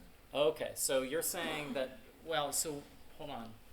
So you're saying that even though it's residentially zoned, if the property appraiser gives an agricultural exemption, then in that circumstance, he might be right? Partially, there's a process in the statutes that they can go through with the building division to possibly have it declared an ag building and then maybe exempt from permitting. But that's a process that they have to go through after. Well, I've just learned something, so that's interesting. Mr. David, it sounds like what's happened is that you've jumped a step. In other words, you may end up being right about what's possible, but as it currently stands, the property appraiser is not recognizing this property as agricultural. It's not zoned agricultural, and therefore there's no exemption on the permit requirement. Yeah, and Christian, I think I understand from both sides of what's going on here. But what I'm asking is, what is on the county? I've used all the resources available right on the county's website. What was on the county's website to prevent this from happening? You see what I'm saying? Does that make sense or no? Do I need It to does make rephrase it? sense, and we encounter this quite a bit. So whether people, it's one of the realities of, look how thick this thing is. Yeah, gotcha. You have to know this. Yeah. You could run afoul of any one of these 3 trillion laws. Have you read it? Are you required to read it in high school or college? No. And so the vast majority of people are not aware of what all these things say, and it's very difficult to condense it in a way that everyone can always be fully aware of, and yet you are charged with knowledge and obeying this. One of the ways that people find around it is by hiring a lawyer. Now, no one wants to have to go and hire a real estate attorney for this, but I've looked at the photos. I mean, this looks like it looks like an important project, and it doesn't look dirty. It doesn't look like it's being done the wrong way. It's just it's run afoul of certain things in the code. So your question is how can I be put on notice of what it takes? And again, one answer is a lawyer. Another answer is calling the county. The county has public servants. I did call the county, Christian. The county has public servants who are able to advise, and right now, this is exactly what's happening. You're hearing code enforcement tell you what you can and can't do based on the situation. Yeah. Before I did anything on that property, on February 14th, I called the county. Do you want to see that? The Do you have records? Yeah, the phone records. No, phone records aren't helpful. I mean, do you have a transcript of the call? Yeah, the phone record showing the number that I called and. No, I believe you. I don't need to see a record to, what would be helpful is a transcript of what the county told you, and, Yeah. So, no, I believe you called the phone number. So, So are you saying that the phone records shouldn't be noted that I called to try to say, hey, I mean, I too was skeptical because I didn't. oh, if you want to admit it in evidence, absolutely. You have that right. Show it to the county. And now, is that a copy or your original? This is a copy. Okay, all right. 527. This is me calling around to just double check to make sure before I did anything on there that it was okay, and I got the thumbs up. And it wasn't about the structure; it was about tree removal and running my fence on my farm. And just so you know, it's not relevant for what I do today, but it may be relevant for how the county treats your case. Was it the extension service or was it? This is actually growth services. It's what? It's our growth services department. Oh, growth services. 5310 is building. 5239 is landfill. I got 2 names. I mean, does it affect the county's perspective on this that he made an effort? Actually, let me. Is there any objection to this phone record coming in as evidence? No. Okay, then without objection, this is respondent A. Look, does this affect the county's perspective on the case? No, I mean, we don't even know who he spoke with or if he spoke with. This is evidence of good faith. It's evidence that an attempt was made. From my perspective, it doesn't change the fact that there's a violation on the property. But do you have other documents or evidence that you want to introduce into the record? Yeah, I've submitted everything to JC. He has the USDA's telling me that I have a farm and this property is clear. I get what you're saying. No, I want to see that. Do you have that in writing? Yeah. Yeah, I'd love to see that. And I have FSA giving me a farm and track number for the property, telling me I'm a farm. I have a letter from, Marion County, because Citrus County doesn't have a soil district board. I'm an associate member with them. Stating I'm an associate member as a farm. Okay. And Are these copies that we can? And again, those are all okay, copies. all right. This is the FSA documentation right here, showing that they know that I was going to farm on there and saying, hey, your farm, go ahead, do everything. I really would like to see these documents. Do you want to see the documents on the ag training from? I would, as long as they're copies. Let's put it in the record. Now these, Assuming there's no valid objection. There were some incomes on here. Do you want to cross those out before you put them in public record? Yeah, look, that's why I didn't want to submit it to you. There's some over income email. numbers on there. I don't know the ones. I don't have a pen on There's a lot of me, stuff so about anything. funding. You can rip it out if you want. I don't Or want not submit the one with the income. It's up to you. There's some funding income type things.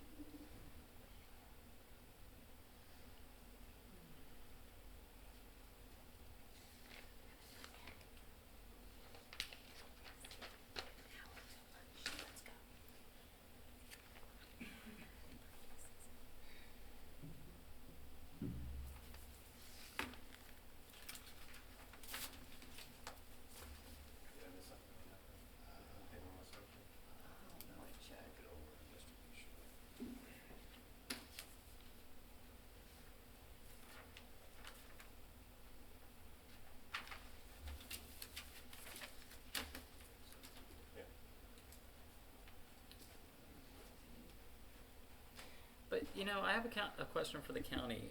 I mean, I'm reading this code section. I'm thinking about his argument. I mean, how would the property appraiser determine that something's agricultural before he starts work on it?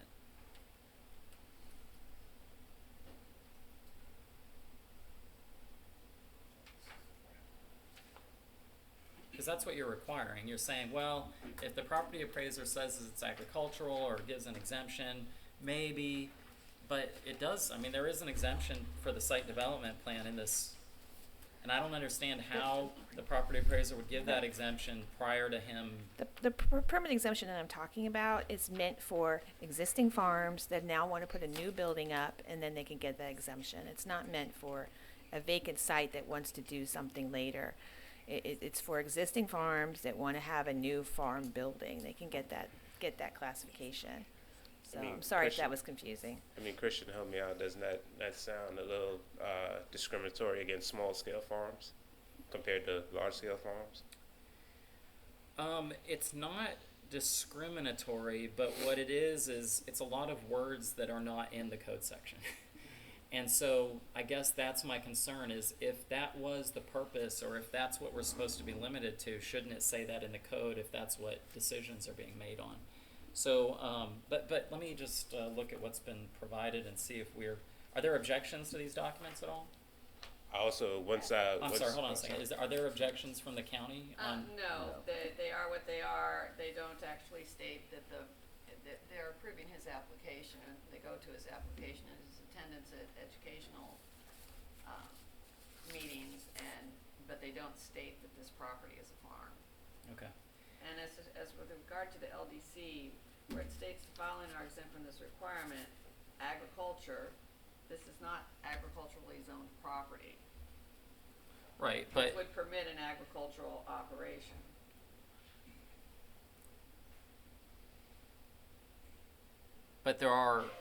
are there not agricultural uses that are permitted in non-agricultural zoning? Not in the CLR district.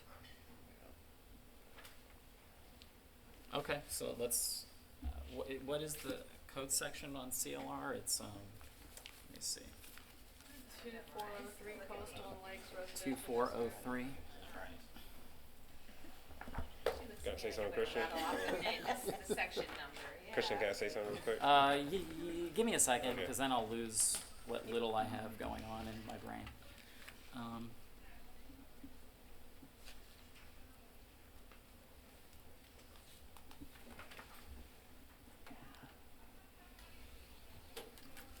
I'm going to first admit the evidence that's been introduced by Mr. David for the purpose of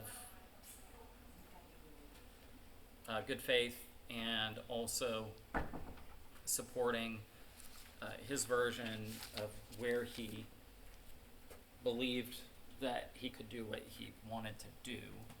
Please. No, I was going to say, once made aware by JC and Land Development that it's ag classification, I did submit for that. The same week I was made aware of it. I see. Yeah. To rezone it? Exactly, for the ag classification. With the property. With the appraiser. property Correct. appraiser. With the Okay. property appraisal. Okay. But I wanted to be clear that the ag classification is exactly that, a tax exemption. That doesn't justify if it's a farm or not. So what is qualified as a farm? Well, that the Yeah. county may or may not have a policy on that. So Okay. that's not here before me. I do encourage you to talk to the county about it. Mr. David, I do find that they've shown a violation. The question is, how much time would you need? There's not going to be a fine, you know, as long as you tell me how much time you need to fix it, or get a proper ag classification or whatever. And how much time do you need? Well, I'm a full-time college student. I would need to get some help. So, do they want me to take does county want me to take the structure down?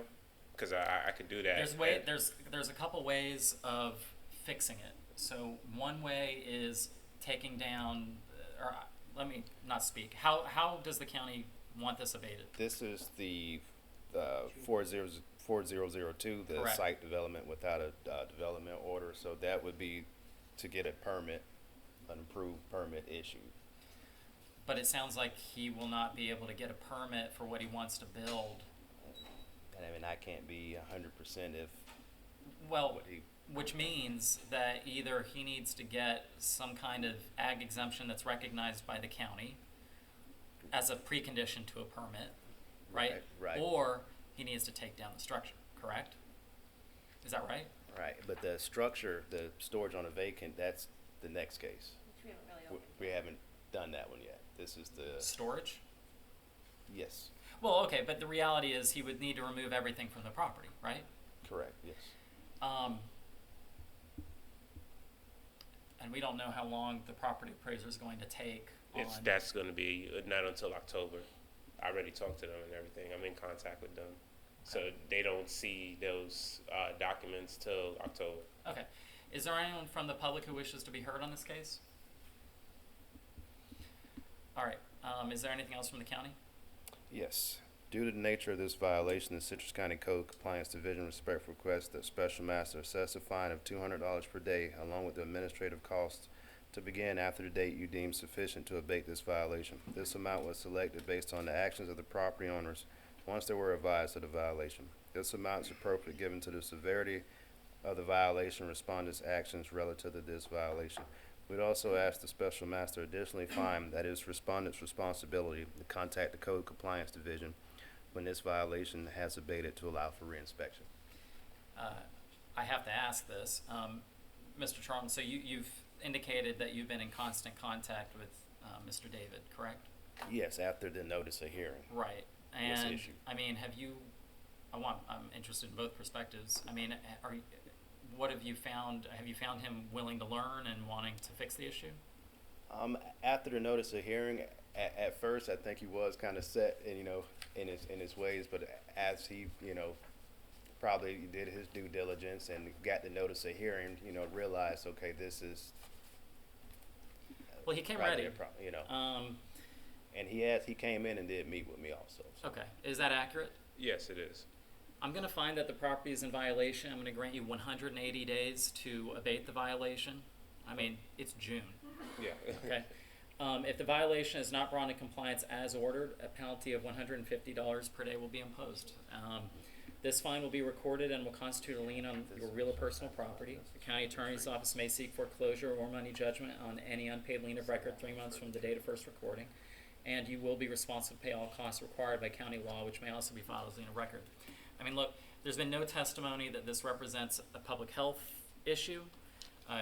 From what I can see, the development looks pretty clean and tidy. I didn't hear any other concerns from the county, so 6 months. Right, and that's Just that take the case. structure down, basically. Well, to find a way to abate the violation, and that's either to get a permit or to take the stuff down. Okay. That's for the trees. This is for storage on the vacant. That would be the structure.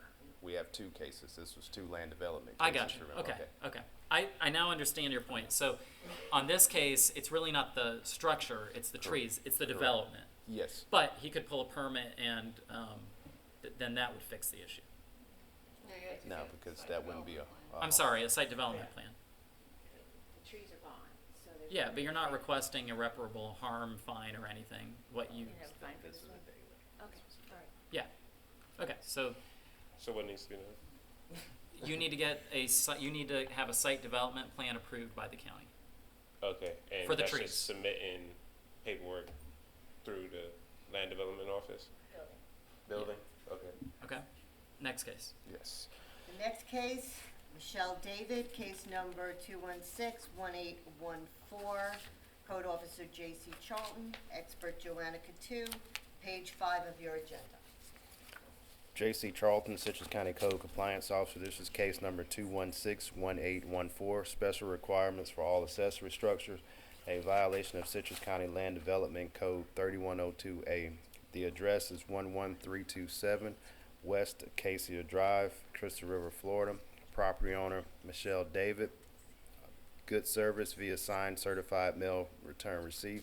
Would like to authenticate the following documents and request it be admitted into evidence. Exhibit A, photos taken during my initial inspection on March 31st, corrective action inspection on May 2nd, and photos of final inspection conducted on June 14th, all of 2022. Exhibit B a copy of the notice of violation, notice of hearing, copy of the signed certified mail return receipt, and a copy of the property appraiser summary listing the property as vacant. Sir, again, I'd like to ask you to just take a look at these and let me know if you have any objection to them being evidence. Is this for the structure? Correct. Yes, sir.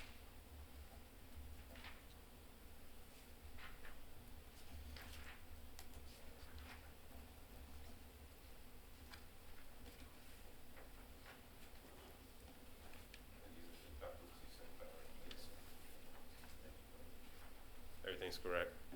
Okay.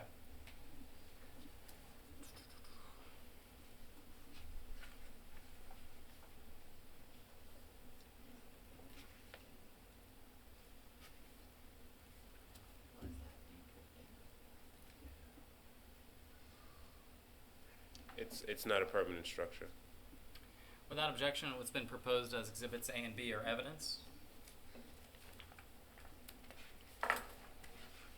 Are these different photos than the previous set? The same dates, some of them just Okay. different angles. Okay. I conducted my initial inspection on March 31st of 2022 and observed the structure on vacant property, zoned Coastal Lakes residential. I've had contact with the property owner and explained the violation. He has stated that, he was unaware of this violation existed and, that he was operating as a farm. And he had what I'm going to do is I'm going to incorporate the testimony from the prior case as evidence. I just heard it. It's fresh in my mind. I recollect it. I have no reason to believe that the witnesses would recant what they literally just said. Does anyone wish to add anything else into the evidentiary record about this? Yeah, that structure isn't a storage structure. It's for crops that the government approved to be there. So the way it works with this kind of a violation is that if, because it's residential, you can't have any accessory or side uses on the property, which includes storage, however temporary, until the principal use, which in this case would be residential, has been approved, the principal structure. So there is no principal structure on the property. There's no permit for the principal structure. And because of that, even this is a violation. Yeah. I understand that Yeah. question. What I'm having a hard time understanding is how we have these government agencies operating within the county and telling people one thing and then county saying another thing. That's what I'm having trouble with, But I completely understand Well, it. Mr. David, check the agenda. We have a case against, I think we have a case against the United States of America here today, the federal government. So different governmental entities have different operating jurisdictions and requirements and restrictions, and I don't know how exactly we got to the point, but I know where we are right now. Yeah. And so, is there anyone from the public who wishes to be heard on this case? Hearing and seeing none, what's the county's recommendation? Citrus County Code Compliance Division respectfully requests Special Master assess a fine of $100 per day along with administrative costs begin after the date you deem sufficient to abate this violation. This amount was selected based on the actions of the property owners once they were advised of the violation. This amount is appropriately given to the severity of the violation and respondents' actions relative to this violation. We'd also ask the Special Master additionally find that it's respondent's responsibility to contact the Code Compliance Division when the violation has abated to allow for reinspection. I adopt the county's proposed findings of fact. The property is found in violation. Mr. David, I'll give you 180 days on this one as well. If the violation is not brought into compliance as ordered, a penalty of $50 per day will be imposed. This fine will be recorded and will constitute a lien on your real or personal property. The county attorney's office may seek foreclosure or money judgment on any unpaid lien of record 3 months from the date of first recording, and you'll be responsible to pay all costs required by county law, which can also be incorporated into the lien. And that's it. Gotcha. Good luck. Thank you.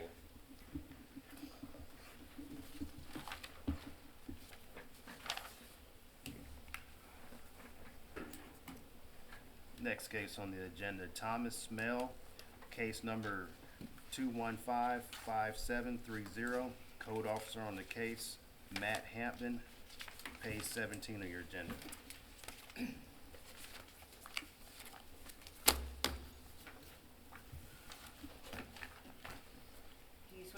truth, the whole truth, and nothing but the truth, so help you God? Yes, ma'am. Thank you. Please state your name for the record. Thomas Smale. Thank you. Good morning. Good morning. Good morning.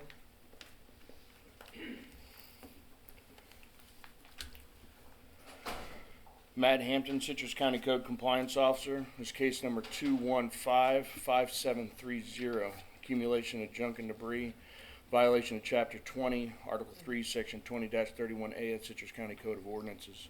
The address is 1479 West High Acre Street, Lecanto, Florida. Property owner is Thomas Smale. I have good service via signed certified mail return receipt. I would like to authenticate the documents and request it to be admitted into evidence.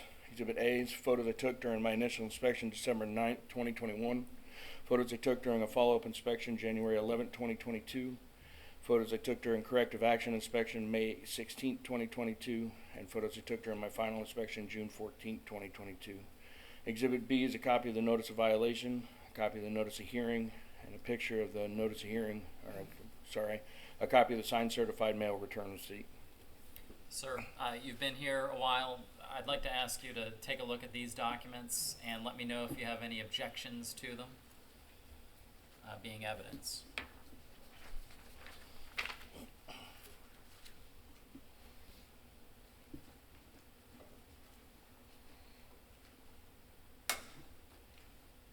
No. Okay.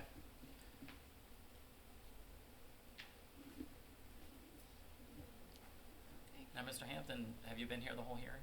Yes, sir. Did you hear me ask about why there were photos in September 2020 in another case that were so long ago?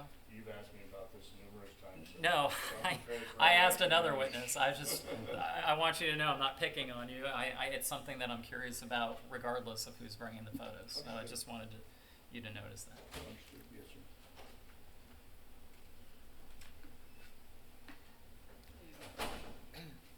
Without objection, what's been proposed as exhibits A and B are evidence.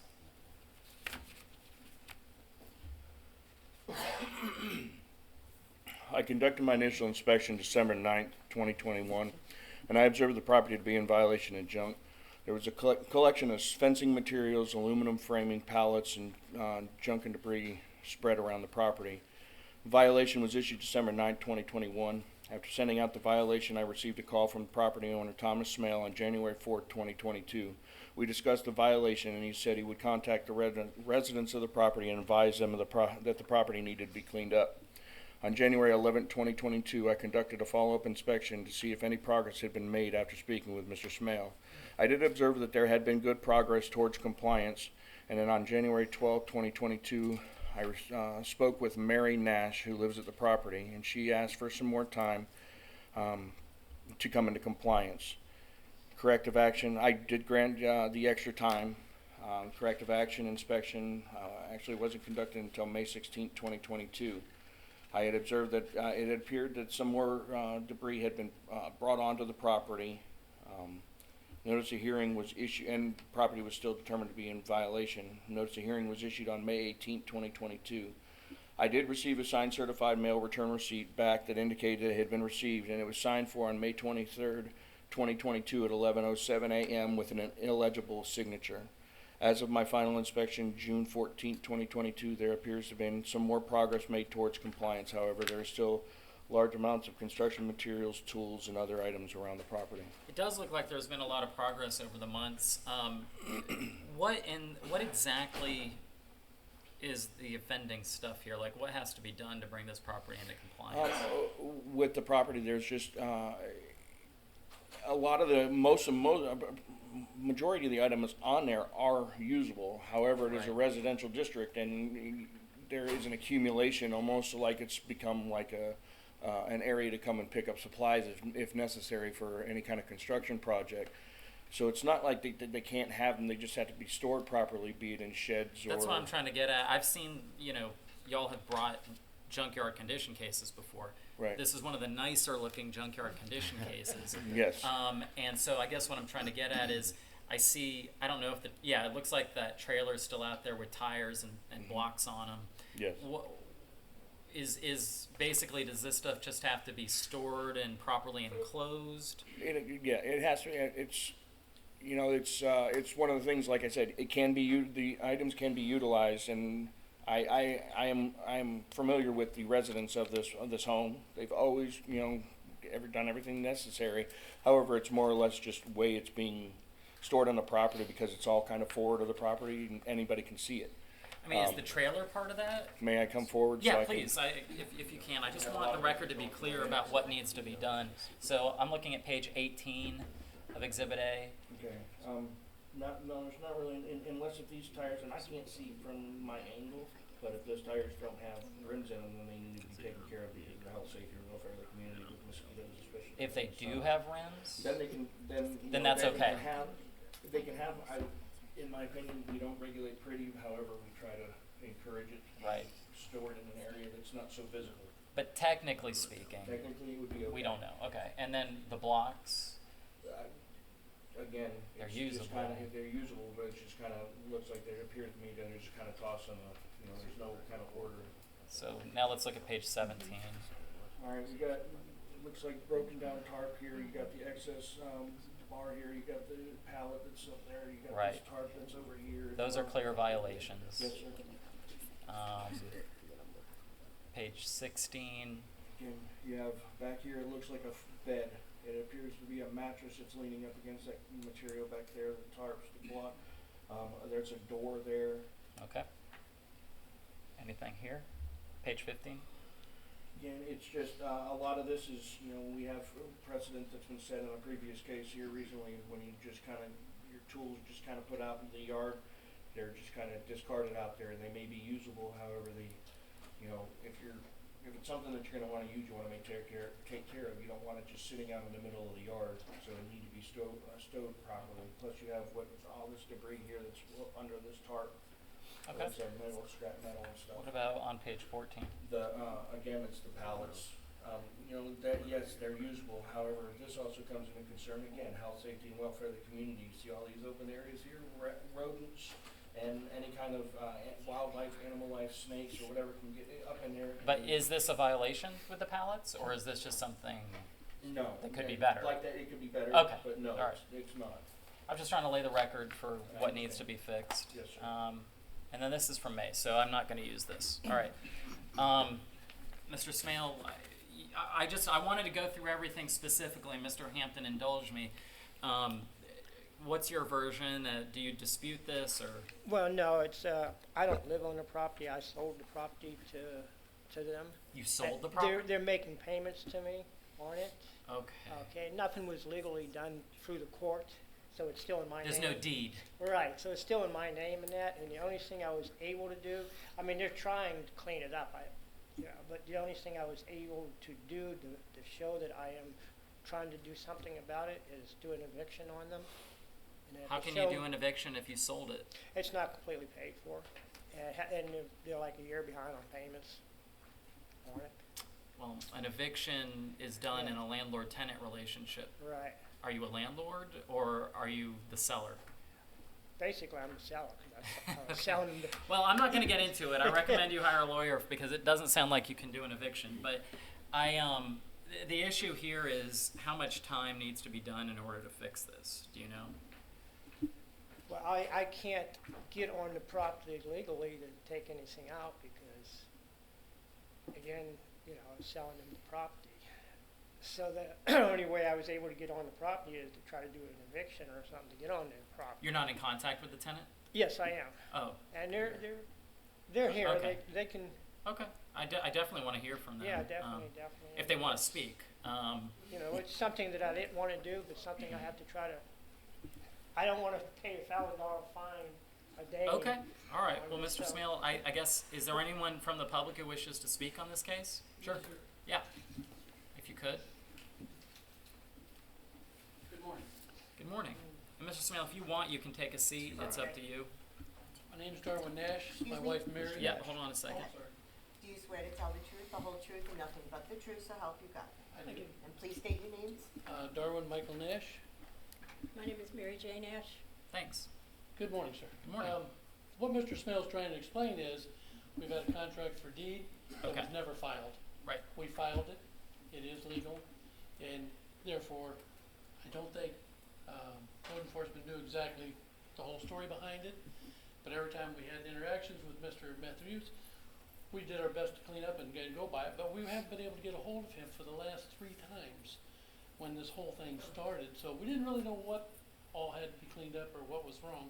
We were getting second party, third party information. So as you can tell, we've been trying to clean it up, and the pallets are all part of the fence line is what I'm using, because I'm stabilizing fence posts and putting the pallets up and then mounting my stuff to the pallets. You can ignore the pallets. Okay. So we talked about that. But I didn't see what he sees in this picture, I understand. so I'm trying to figure out what. I'll show you. Okay. And just, you know, a contract for deed, you don't technically become the legal owner until it's all paid. It's part of why And contracts it for is. deed, contracts for deed are an older way of handling property transactions that aren't always done anymore. A lot of people don't know how they work anymore. I happen to, but that's just. Well, this one has been paid off for the last 2 years. There's a little dispute. We've been trying to get him to sign it. Okay. So we finally filed it, and now we're Okay. going to court to get All all right. filed. And so you don't have the deed yet, but it is your contention that you should be the legal owner. Yes, sir. Okay. That's an interesting legal issue, potentially for the county. But at any rate, you're here. It looks like there's been improvement. You've heard from Mr. Smale that there's an issue. Yes, sir. Okay. And have you made attempts to get in touch with the county? Yes. Okay, I just Very- want to make sure I very heard good. you right. Okay. Yeah, I did. Okay.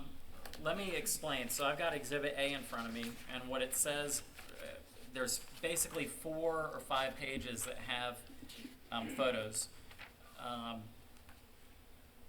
On page 15, it looks like there's some tools that may be kind of discarded along with wood pieces that are kind of just lying strewn on the ground. The county code requires that you can't just discard. Well, actually, let's look at the code. Let's not speak out of turn. Let's look at exactly what the code says. All right, so 20-31. If I could look at the picture, I could understand. Yeah, just give me a second. And then 20-31A says, it shall be unlawful for the owner or tenant of any land to permit, cause, or have thereon any accumulation of junk, debris, rubbish, and vegetative matter, except for junk enclosed litter receptacles or completely enclosed buildings. And let's see. So then we have to look at the definition of junk. Here's the definition. Abandoned property, construction and demolition debris, litter, waste materials of any kind, used or unserviceable automobile or machinery parts, used or non-functional furniture or appliances, or used and non-functional tools, equipment and implements, but shall not include compost piles, etc., etc.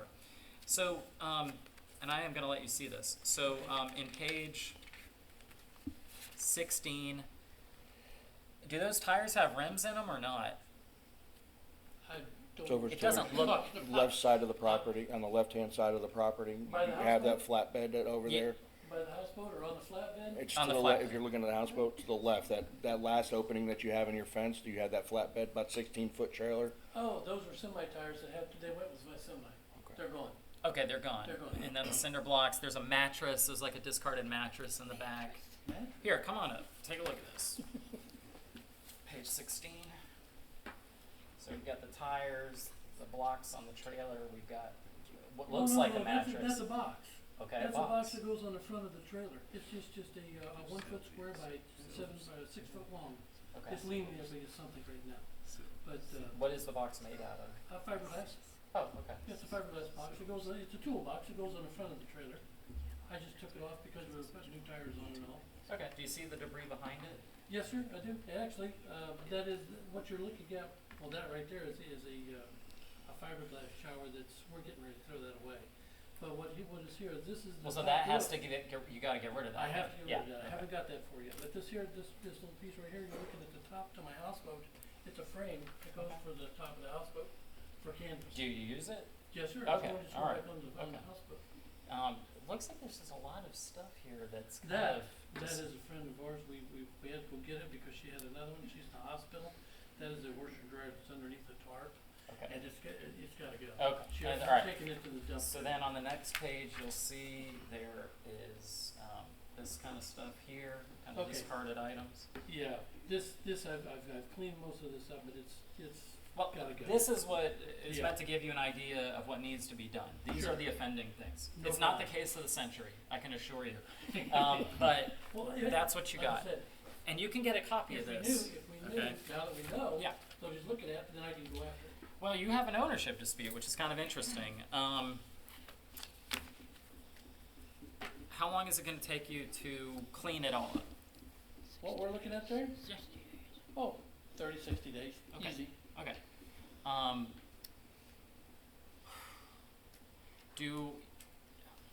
I don't know how this will affect the owners. The property is not listed as in your names. It's not in the Nash name yet. Not yet, no, sir.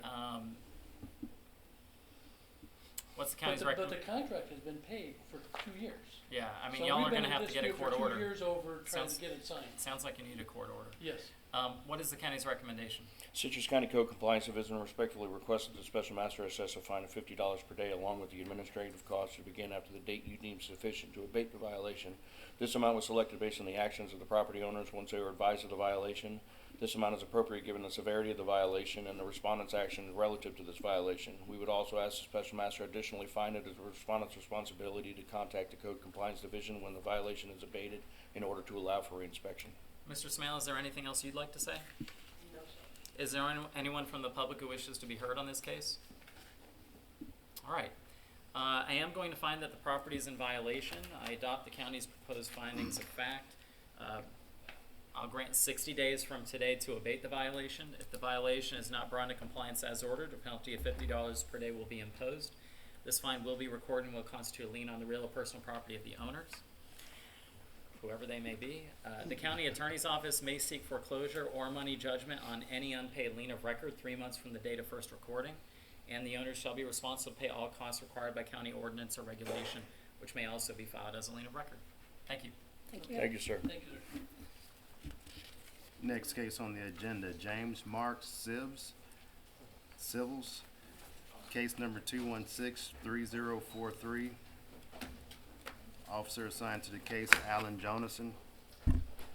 Expert on the case, Joanna Coutu, page 16 of your agenda. Morning. More. Sir, do you swear to tell the truth, the whole truth, and nothing but the truth, so help you God? I do. Please state your name. Mark Civils, James Thank you. Mark Civils. Thank you. I go by Mark. Gotcha. Alan Jonason, Citrus County Code Compliance Officer. This is case number 216-3043, a violation of Citrus County Land Development Code Section 4002, site development without a development order or permit. Address is 4482 East Islet Court, Hernando, Florida. Property owner is Whitting Terry Allen. I have good service via signed certified mail receipt. I'm sorry, hold on a second. Property owner. You said, Property owner? I'm sorry. I have the wrong property. Okay. Written on this for some reason. But I have good service via signed certified mail return receipt. I would like to authenticate the following documents and request that they be admitted into evidence. Exhibit A, photos I took during my initial inspection on 25 April 2022. Aerial photos taken from the property appraiser's website and photos I took during my final inspection on 14 June 2022. Exhibit B, a copy of the notice of violation, copy of the notice of hearing, and a copy of the signed certified mail return receipt. sir, I'd like to ask you to take a look at these documents and let Sure. me know if you do have objections to them being evidence. I really don't, but You never know.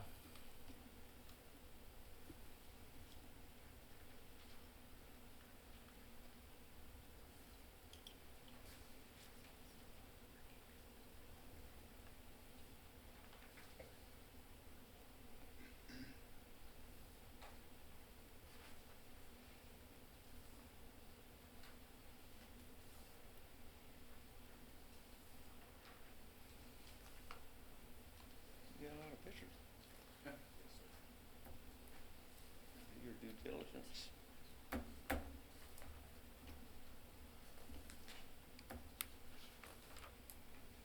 I have no objections to the pictures, but I can't see any trees over 4 inches that was removed off of that property. My instructions to the land clearer. And sir, I want to hear all this, but the assistant county attorney should hear what you're saying too. Okay. She's looking through the documents. Just give us a second. Very good.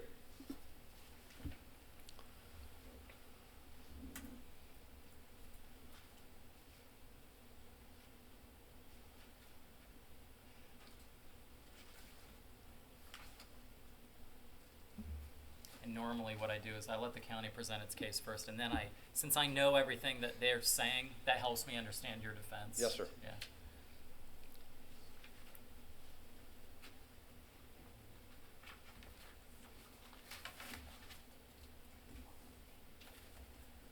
Okay, without objection, what's been proposed as Exhibits A and B are evidence?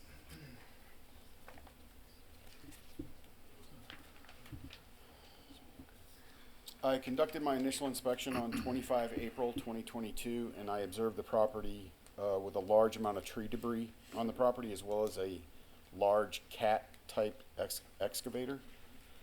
While researching the property, I observed that there were no permits applied for or issued, and the aerial photo from the property appraiser summary depicts a large amount of tree cover on the property before trees were removed from the property. I have had contact with the property owner and referred him to land development for further guidance. As of my final inspection on 14 June 2022, there has been no building permit applied for or issued. Joanna Coutu is the land development director. That's a destination of CLR, Coastal Lakes Residential. It's about 0.7 acres in size. Did you hear what Mr. Sybil's I already did. I actually have pictures that show differently. Are they available here? They're on my phone. I can print them out if I need to. It may be necessary. It was a site visit yesterday. I don't know if you want to get started. Because I definitely want to. I'm sorry. Go ahead. No, I'm not disputing any of that. All I'm saying is I bought the property to go in there, underbrush it first, which I believe is legal to do, anything 4 inches or less. That's what the instructions were to the land clearer. All right, so I got a call from the land clearer at 3 o'clock that day saying someone is over complaining, one of your neighbors is complaining that I don't have a permit. I said, well, did you tell her you was just underbrushing? He said, yes. So I went over there, I looked around, I didn't see no big trees that was pulled out. I seen some dead trees that were bigger than 4 inches, which I believe you can pull them as well. But my initial reason to buy that was to clear a little bit of it, sod it, make it nice, just for a weekend retreat for me, my kids, my grandkids, you know, to go to the lake for the day. That's initially what I bought it for. The day I got this letter from Mr. Johansson, I called him. I told him what my plans was, and on the initial document that I got, the day I got it, it says corrective action, obtain building permit or site development order. Okay, I called the land development. They said, yes, you're zoned for single home. I said, okay, well, I'm putting a house on it then. Here's my drawings for the house. The permit hadn't been put in yet because Mr. Kaufman Construction, is waiting on energy calcs to be able to get the permit. That's where we're at on it. So you're really not here to debate. You're skeptical, but you're not going to get into an argument. No. Okay. He maybe cleared more than he should have. I do agree with that, but I didn't see no big trees down. I really don't, and I don't see it in any of the stacks of wood, of debris there. I don't either, to be honest. I see the aerial photos. I see the photos of the debris. They all look extremely thin. Well, there might be one. Now that I'm seeing it. Right, and was it dead? I don't know. I'm not here to. Okay. I'm just here to let you know. Yes, I am. How much time do you need to pull the permit, or to get the thing running through the county? I don't know what it takes to build a house nowadays. That took me a year when I built mine, but. What does he need to do to abate the violation? Can I even get the debris off that's on there? Because they're telling me I can't even remove that yet. Oh. You want to take the debris off, right? Yeah. I'd like to go clean it absolutely up take- and you can take the debris off. It's, Please. Yeah, absolutely. Okay, but what does he need to do to abate the violation? You have to get a house application, a permit. Get a Just an permit. application? Oh, he needs to have the permit, correct? He has to get the permit, and we'll keep the case open until that permit expires. Okay. And then I'll go out and do a re-inspection, make sure that the home is there and the Okay. permits have all been closed How out. long does it normally take from the time of a complete application to the issuance of a permit? I know it took me 3 months for my business to get a permit to clear that land for a building, for a That'd be commercial building. shocking to me if it took 3 months. It's Yeah. not 3 months. They'll tell you it's probably a few weeks to a month. Okay, all right. The reason why I need to know that is because I need to give you a reasonable amount of time, Sure, absolutely. okay? What's the county's recommendation? Due to the nature of the violation, the Citrus County Code Compliance Division respectfully requests that the special master assess a fine of $200 per day along with the administrative cost to begin after the date you deem sufficient to abate the violation. This amount was selected based on the actions of the property owners once they were advised of the violation. This amount is appropriate given the severity of the violation and the respondent's actions relative to the violation. We would also ask the special master additionally find that it is the respondent's responsibility to contact the Code Compliance Division when the violation has been abated in order to allow for reinspection. I adopt the county's proposed findings of fact. I'm going to find that the property is in violation. I'll grant 90 days from today to abate the violation. Should be more than enough time. If the violation is not brought into compliance as ordered, a penalty of $150 per day will be imposed. This fine will be recorded and will constitute a lien on the real or personal property of you, Mr. Civils. The county attorney's office may seek foreclosure or money judgment on any unpaid lien of record 3 months from the date of first recording, and the owner may be responsible or shall be responsible to pay all costs required by county law, which may also be incorporated into the lien. Sure. Thank you. Thanks. So basically, I got 90 days to get a permit, You got it. and then that'll be abated. You got it. No, then. Well, they're going to keep until it. I get my Yeah. COO, There my you go. certificate of occupancy. There you go. Okay, very good. Thank you, guys. Next case on the agenda, Scott Linden, case number 2160809. Code officer assigns to case J.C. Charlton. Page 11 of your agenda, Joanna Katu, expert on the case.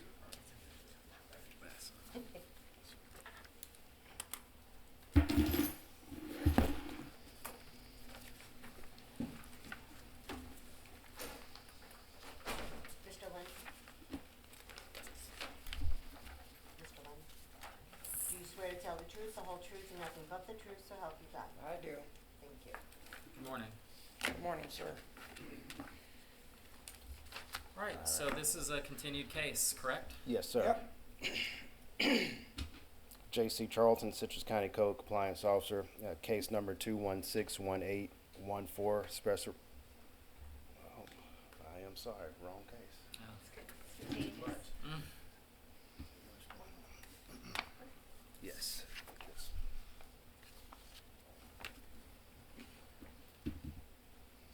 J.C. Charlton, Citrus County Code Compliance Officer, case number 2160809, in violation of Citrus County Land Development Code, Section 3320B, trucks parked in selected land use districts. This case was continued at the May 18th, 2022 hearing until today's hearing. The address is 989 North Amelia Earhart Point, Crystal River, Florida. Property owner Scott Linden would like to authenticate the following documents and request to be admitted into evidence. As photos taken from a pre-hearing inspection. Are these? Is this new evidence or Yeah, is this? it's just this a is new new? photo. Okay. Yeah, just stating that Right. and showing that the detached semi-trailer is still there on the property. Okay, I'm going to incorporate the evidentiary record, whatever that was, from the previous hearing. I do remember the evidence. I remember the issues. You guys haven't been able to work this out? No. Okay. You told me to come back with the registration for the trailer because of the weight. No, I didn't want the registration. What I wanted was some evidence regarding the weight. If that's on a registration, that's important, but I just want some evidence. Have you shown this to the county? No, actually, no. Okay. Okay, I'll read this. Can you when show I it to the get done. county now? Can I? Yeah. No. Can you show it to the county first? This is your evidence, right? Just the registration, yeah. So before it's admitted in evidence, I need you to show it to the county, and then they can let me know whether they have an objection to it, just like we've done at all our other hearings.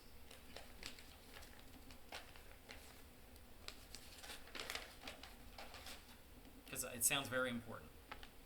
And I remember I I was not convinced last hearing. That's why I wanted to give you the opportunity to come up with this evidence.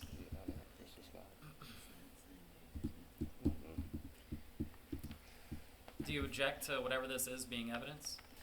I should like. Okay, let's have the assistant county attorney look at it.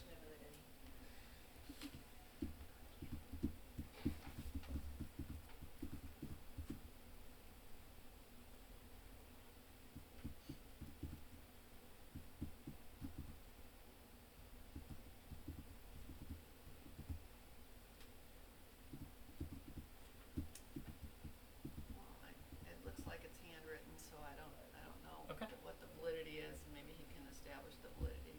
All right, let me take a look.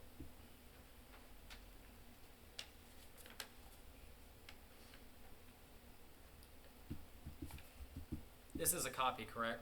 Yeah, Okay. I do have the original.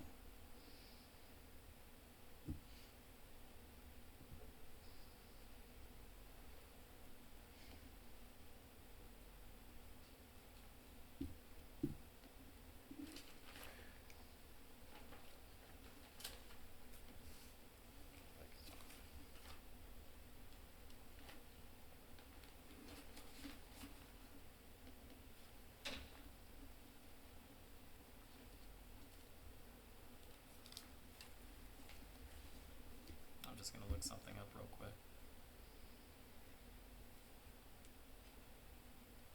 Is this, are you representing that this is a true and accurate copy of a valid state of Maine vehicle registration?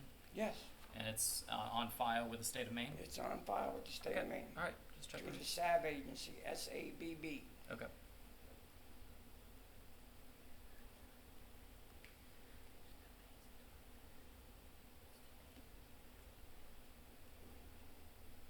And this is for a trailer, correct? Yes, it is. Okay, all right. That's what we're talking about. Yeah. All right.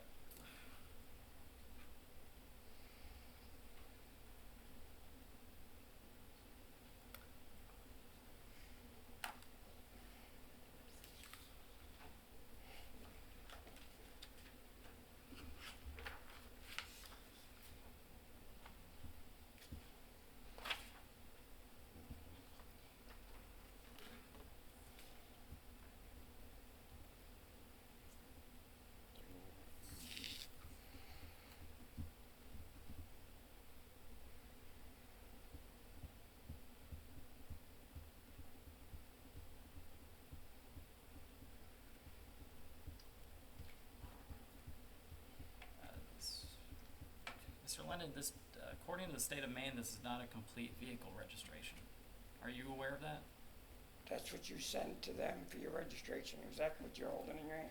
This has not been approved by the state of Maine, sir. I'm looking at the state of Maine vehicle registration No, forms. that is the registration. This was not issued by the state of Maine. This is something you wrote and sent in. That was this, yeah, to the SAB company. That's how you get a registration in the state of Maine. So this is your handwriting. Well, yes, that's mine, but it's sent to the SAB agency. Okay. That's who it goes to I'm when going they to issue admi- you the registration. I'm going to admit this as evidence for the sole purpose that these are representations that you made to the state of Maine. Yes, In other words, you informed the state of Maine as to its purpose and the weight. And not so, the state of Maine, to the SAB agency. They are represented by the state of Maine. okay. That's how you get a registration in another state. And what you represented on this document is that the net weight is 9680 and the registered weight is just under 10,000. That's correct. That's what it's not for hire. Um, It's a personal vehicle. I was hoping that you'd have some kind of official or documentation besides your own representations, because you've already represented to me that it's below 10,000 pounds. So this just, it confirms what you already told me, but it doesn't give me another source. And I've confirmed that this is not a valid registration issued by the state of Maine by confirming it online. So, but there is still a problem for the county, and the problem for the county is that I don't have any evidence that it's above 10,000. Can I Okay. submit Exhibit C? Okay, sure. Well, actually, can you let Mr. Lendon see it first? And let me know if you have any objection to it being evidence.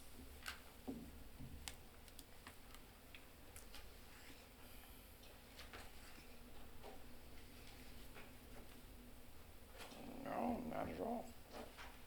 Okay.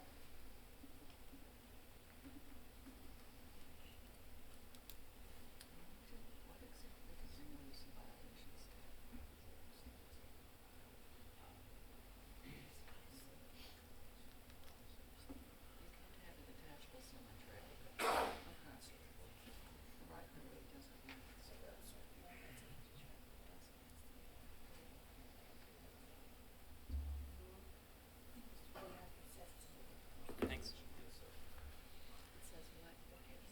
All right.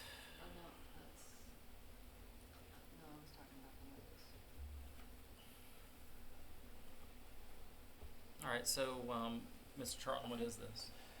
This is just some research that it is for moving purposes with the labels and stuff on the van, on the semi trailer, and it's clearly larger than 12 foot, so it would definitely weigh more. Did you notice on there with the 12 foot? It says 12 foot. If it's a Penske or a budget, it could be about 10,000 pounds. And then a 20-foot U-Haul could be 14,500 pounds. But it's talking about a rented moving truck. And that is Right. a moving. The wording on this truck says the careful movers, and there's a fleet number on it. So that is on the pictures themselves. But my understanding is what this shows is a schedule of with the truck and the entire truck. Right, and And he we're said- talking on his property about a trailer, correct? Yes, sir. It doesn't have an engine on it, right? Right, but that wouldn't be 5,000 pounds. I mean, Well, what about the frame of the truck? I mean, we're just talking about a trailer. he testified it was full last Right, that time, it was too. Yeah, it's completely full of the full. stuff that's in the house. The building, the windows, the cabinets, the flooring, of course it's full. And with our I'm gonna admit this as Exhibit C, but I don't find it apples to apples. It's helpful, but it's not apples to apples. And if I can, in our section of 3030, yeah, I want to look that up. 20B, it's What can you give me that? 3320B. 3320B. no detachable semi-trailer shall be permitted. 3320. I can't even find that one. I found A, I can't find B.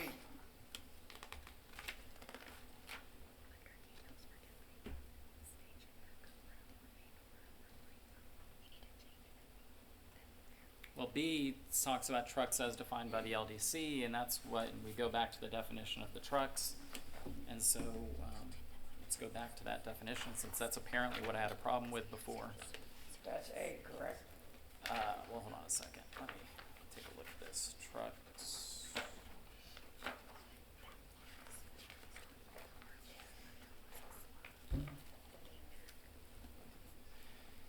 Any motor vehicle designed, used, or maintained primarily for the transportation of property and having a gross vehicle weight of 10,000 pounds or more.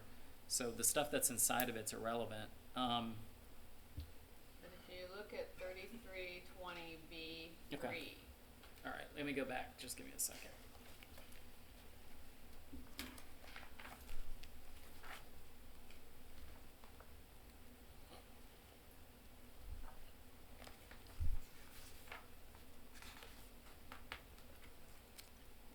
A lot of rules here. It just takes me a second to kind of 3320.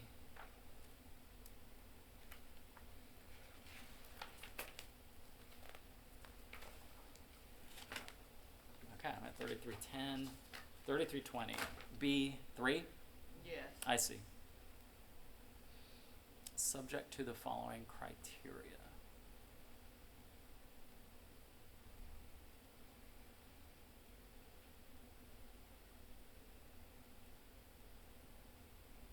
No, but that's only talking about trucks. And so this is not you have to show that this is something that's 10,000 pounds or more for me to even get into that analysis. If I may? Go ahead. Okay, so I looked up, because I can't find half the stuff y'all are reading, so I looked up Florida State Commercial Vehicle Law. And it says, the vehicle has to be over 26,001 pounds to be considered a commercial vehicle in the state of Florida. It's not an issue. The county defines trucks differently, and what the county does is it defines trucks basically as 10,000 pounds or more. And so my concern at the last hearing is that I had testimony that based on visual observation and common sense that it was more than 10,000 pounds. You're saying it's not. It's not. You've provided me with a handwritten document that you sent into the state of Maine that says it's not. That's right, for a registration that they will, in fact, return with that weight on it. I mean, the only thing I could do would be emptied it and take it to a scale, but that would take me. I don't find by a preponderance of the evidence that this satisfies the definition of a truck. So I'm going to deny the case. Okay. Yes, yes. So you have to remove it. Right. Can't be there without a permit. We'll renotice it. Thank you. All right. So we're done This case is over. for now. Yeah. Thank you.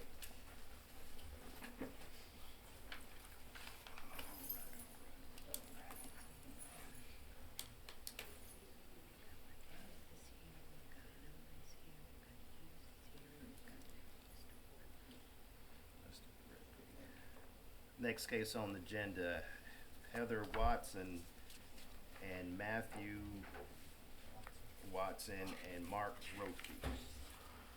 Case number 216-1204, Matt Hampton, officer assigned to the case.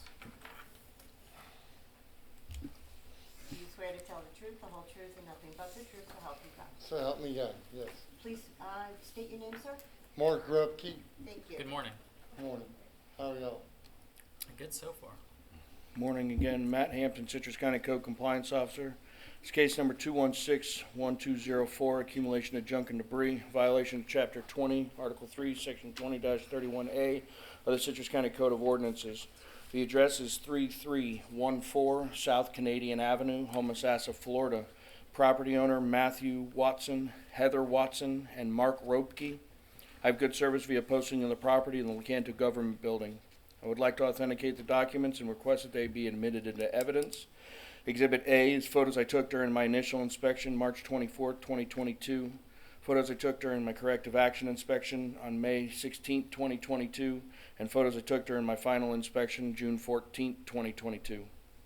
Exhibit B is a copy of the notice of violation, a copy of the notice of hearing, and a copy of the notice of hearing posted at the property, and a copy of the posting affidavit completed on June 2nd, 2022.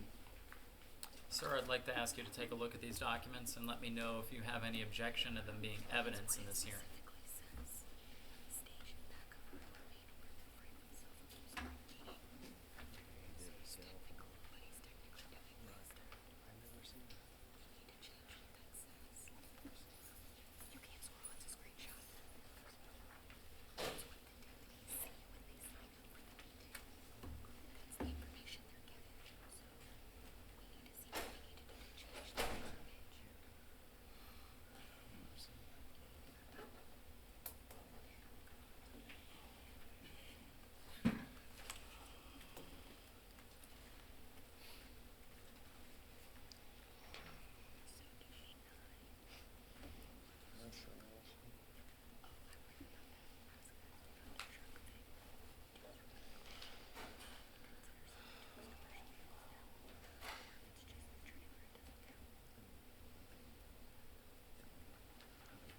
No objection, Your Honor. Okay. Then, without objection, what's been proposed as exhibits A and B? Decided. Okay, exhibit A is in. We'll wait on exhibit B.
objection. Okay, thank you. Without Thank objection. you for being patient. No, I forgot my glasses. No, you need to take your time, that's your right. So what's been proposed as exhibits A and B are evidence.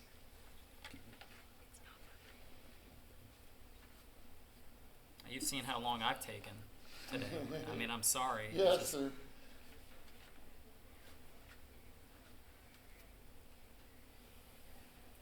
Thank you.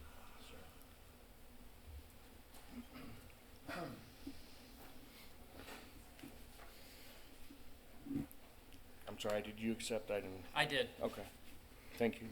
I conducted my initial inspection March 24th, 2022, and I observed the property to be in violation of junk, or I apologize, the code listed above. There was trash, metal, furniture, and other miscellaneous junk and debris around the entire property. The violation was issued March 24th, 2022. Corrective action inspection was conducted May 16th, 2022, and I observed that little to no progress had been made. The notice of hearing was issued May 18th, 2022. On June 13th, 2022, I received a call from the property owner, Mr. Roebke, and he was insistent that I did not notify him that the property was, that his property was in violation. I advised him that I had mailed all notifications to the address that was provided on the Citrus County Property Appraiser's website. He did say that he had been to the property and started to try to clean things up, but this was prior to receiving any notifications that the property was in violation. I posted the property and the Lecanto Government Building with the notice of hearing on June 2nd, 2022, and as of my final inspection, June 14th, 2022, there appears to be even more trash on the property than previous inspections. All right, sir, what do you have to say? Maybe I can briefly explain all this. Sure. We've heard a case somewhere earlier about contract for deed. The Watsons that are listed here got a contract for deed, pursued me. I sold the property, July, I believe it was. I have that all here, but I didn't bring copies, so. Okay. They forfeited. They had left the residence, I believe, September 27th of September of 2021. I filed a notice to vacate and that you're in foreclosure or forfeiting our agreement. I went over, cleaned the whole place up, secured locks, got a call. They come and got some of their stuff. There was some of their stuff in the sheds at that point. That was right before the first year. I hadn't been back to the property till May 12th this year. And when I got there, and this will coincide with what he's done and the pictures he's taken and things said, there's stuff dumped all over the front driveway. I mowed that. I cleaned it all up. There was a couple garbage cans and a bicycle there when I left. The reason why I didn't receive notification, I was trying to explain to him, was because I don't live there. I don't receive mail there. My address and phone number is all over zoning records. We've dealt with a situation many years ago. It's apparently not on the property appraiser website. That's correct, Right. because of the filing of agreement for deed. Yeah. So they're sending it to the Watsons basically with my name added. Right. So I got no notification. I was trying to explain it to him how I found out about this, and it's God. I'll tell you that right now, because this happened one other time 5 years ago. Mr. Charleston came out for a final inspection along with Matt, and they know the type of work I could do. The notification never came. I never got notified, but in the process, after June 12th, I'm looking at all this devastation, people dumping stuff all over my property. I hired somebody to clean up. That's where you'll see later in those pictures I've noticed that there's a pile. I don't know where everything is coming from. Probably out of the woods of the next door neighbor's property at this point. But then they're telling me they can't haul it off. So I fired them. Affordable dumpsters been called. I've hooked up truck and trailer. I'm disabled. I suffered paralysis for almost a week. see his sign. I was called and told Monday that this thing existed. I thought it was a farce, somebody harassing even further. I get on the zoning site, click the little dots, get to a map, find out, yep, there it is. I see Hampton is the officer. I call Matthew. I try to explain to him, I haven't been notified. I didn't know any of this existed. But in the process, still tried to get it cleaned up. Still tried to find out, even talked to the neighbors about who dumped all this in the middle of the driveway. So that's my case, Sean. All I'm asking here today is a little understanding. I understand it's a violation. I'm not disputing anything that he's said or done. Okay. I'm not arguing. How much time do you need? 90 days. Okay. 90 days would help me financially and physically to do it myself. What's the county's recommendation?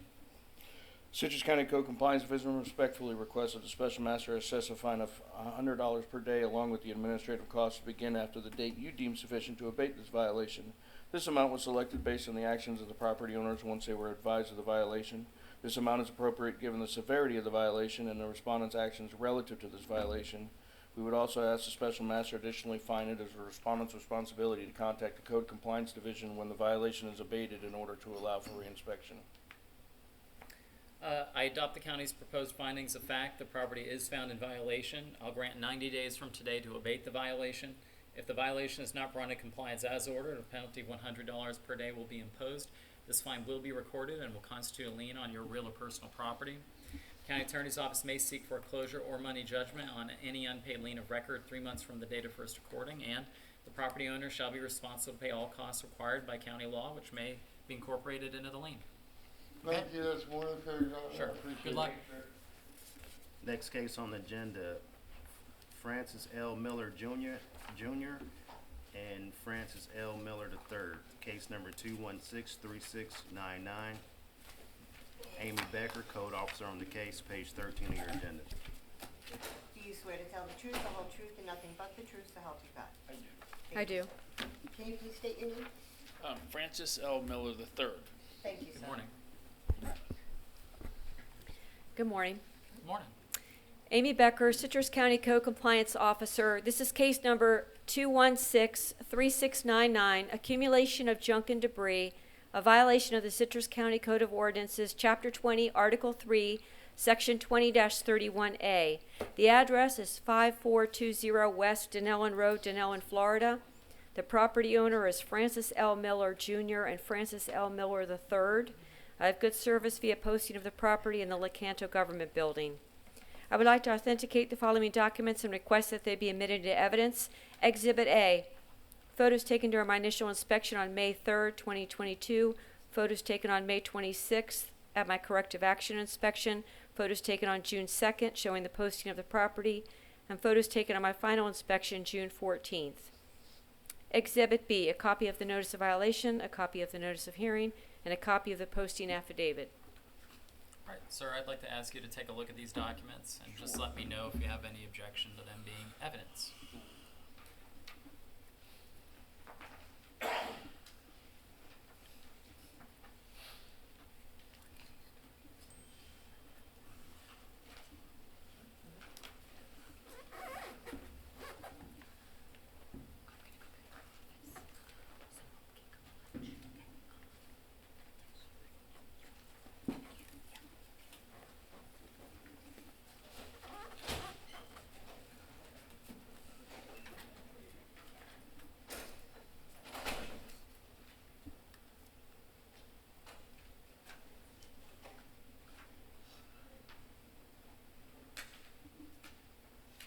Lots of pictures.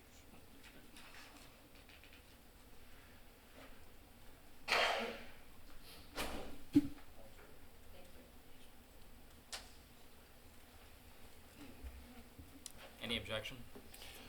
No. Okay.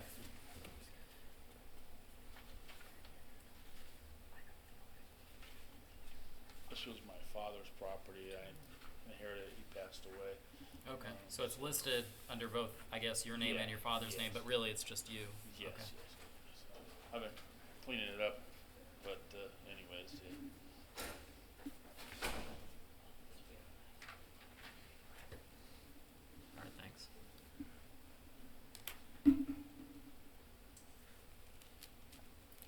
On May 3rd, I conducted my initial inspection for accumulation of junk and debris and observed scrap metal, car parts, lawnmower parts, piles of logs, and other debris, which is a clear violation of the ordinance listed above.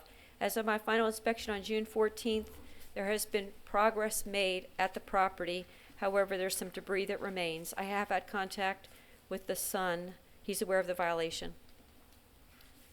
Okay, have you seen, in your last inspection, had you seen improvement from your prior one?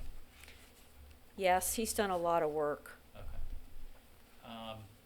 There was a lot there. Yeah, I see. I'm slowly going through, as Mr. Miller said, quite a few photos, but, you know, My father was a it- collector. Yes, he collected everything. I can see that. And periodically, collectors have a way of coming before me. Well, Mr. Miller, I mean, it doesn't sound like you're really contesting the issue, but it looks like you've done an enormous amount of work. How much time do you need to get this in ship-shape condition? Well, it's taken about 13 years for him to accomplish that.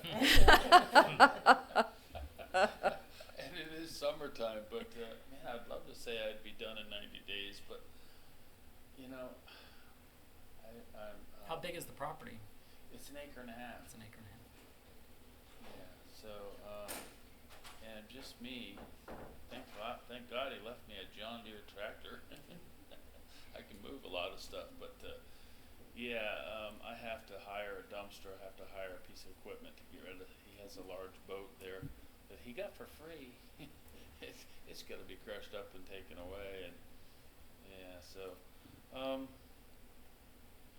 if I say 90 days and I don't get it in 90 days, then I got to start paying penalties, and it is summertime. So I know I heard the other guy got more time, but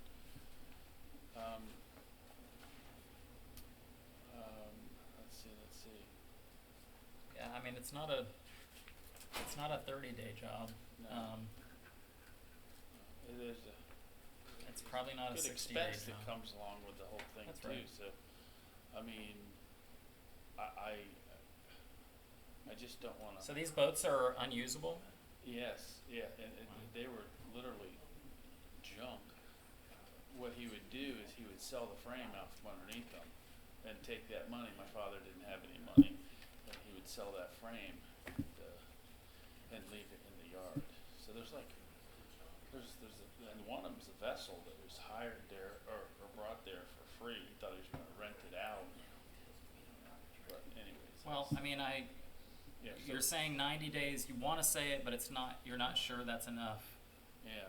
Okay. I know I heard one of the other things, 180 days because it's July or summer.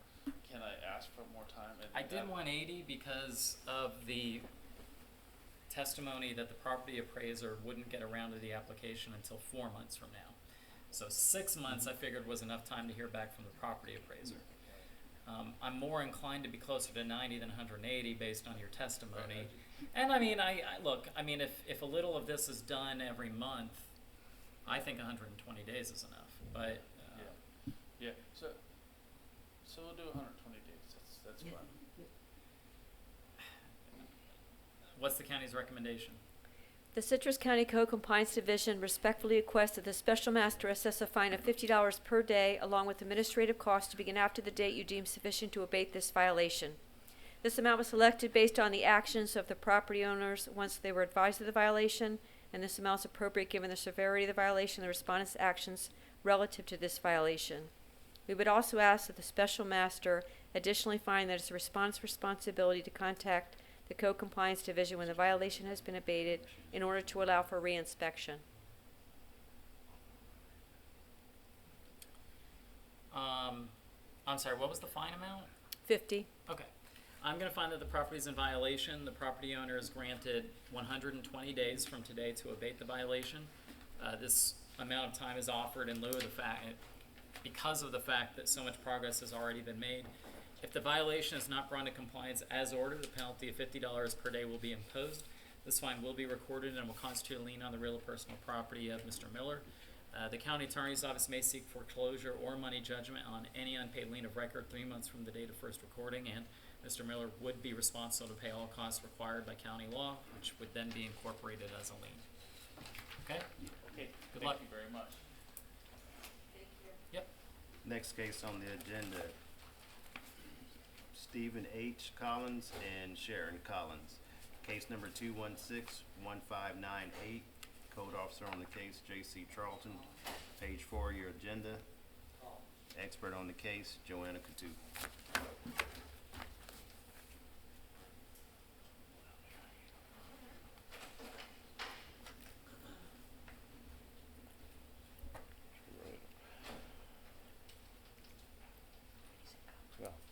Oh, yeah, Okay. sure. J.C. Charlton, Citrus County Code Compliance Officer. This is case number 216-1598. Special requirements for all accessory structure. Violation of Citrus County Land Development Code 3102A. The address is 13122 West Cornflower Drive, Crystal River, Florida. Property owner Stephen H. and Sharon Collins. Good service via posting the property and at the Canto Government Building. I would like to authenticate the following documents and request they be admitted into evidence. Exhibit A, photos I took during my initial inspection on March 31st, corrective action inspection on May 2nd, and photos of my final inspection on June 14th, all of 2022. Exhibit B, a copy of the notice of violation, notice of hearing, photos of the posted property, a copy of the posting affidavit I completed, and a copy of the property appraiser's report listing the property as vacant.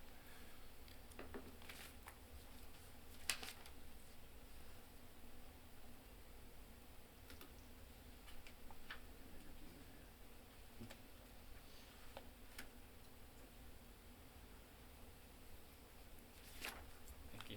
Without objection, I think we're good. Exhibits A and B are evidence. I conducted my initial inspection on March 31st of 2022 and observed the camper on the vacant property zone Coastal Lakes Residential. I had had no contact with the property owners until this morning. Property owner Sharon Collins called and stated that they have removed the camper from the property. As of a final inspection that was conducted on June 14th of 2022, the camper had remained on the property. Okay. Well, I mean, that's hearsay evidence that I'm going to give less significance than the photos before me. What's the county's recommendation? The Citrus County Code Compliance Division respectfully requests that the Special Master assess a fine of $100 per day along with the administrative costs to begin after the date you deem sufficient to abate this violation. This amount was selected based on the actions of the property owners once they were advised of the violation. This amount is appropriately given to the severity of the violation and respondent's actions relative to this violation. We would also ask the Special Master additionally fine that it is respondent's responsibility to contact the Code Compliance Division when this violation has abated to allow for reinspection. And is there any other evidence from the county that you want me to consider? Well, is there any testimony from any other witness that? No. I do think it needs to be in the did. record. Yeah. Coastal Lakes Residential Site, Joanna Coutu Land Development, should be otherwise vacant. Okay. Is there anyone from the public who wishes to be heard on this case? All right, I'm going to find the property in violation. The owner is granted 30 days from today to abate the violation. If the violation is not brought in compliance as ordered, a penalty of $100 per day will be imposed. This fine will be recorded and will constitute a lien on the real or personal property of the owner. County Attorney's Office may seek foreclosure or money judgment on any unpaid lien of record 3 months from the date of first recording, and the owner shall be responsible to pay any costs required by county law, which would then be incorporated in the lien. Thank you. Yeah.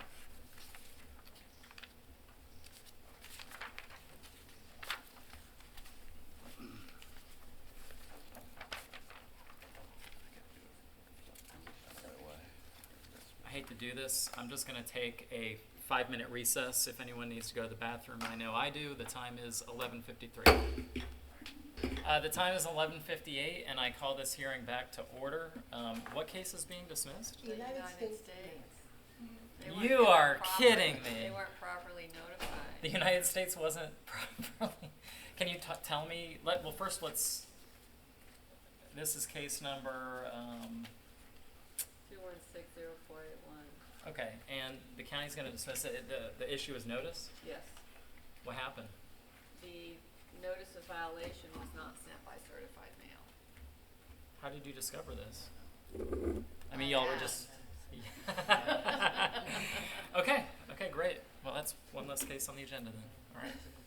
Good work.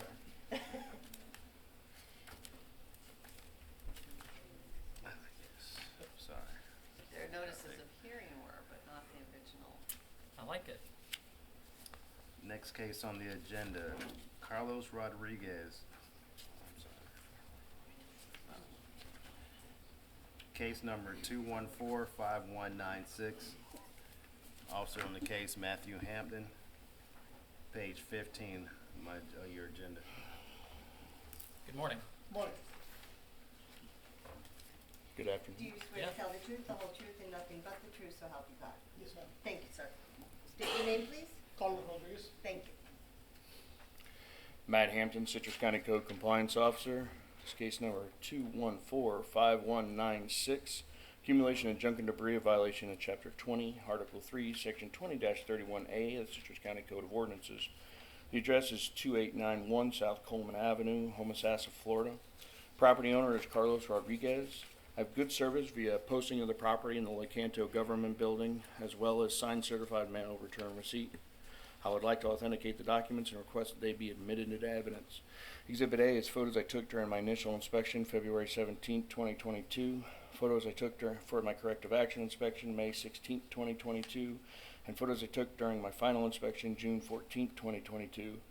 Exhibit B is a copy of the notice of violation, a copy of the notice of hearing, a picture of the notice of hearing posted at the property, and a copy of the posting affidavit completed on June 2nd, 2022, as well as a copy of the signed certified mail return receipt. Sir, can you take a look at these documents and let me know if you have any objection?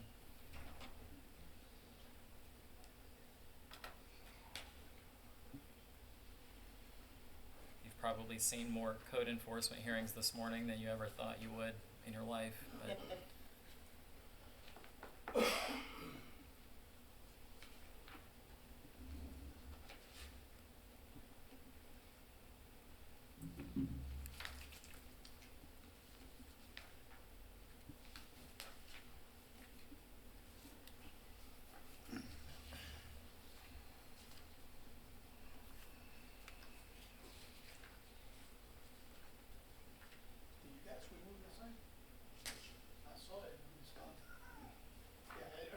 okay.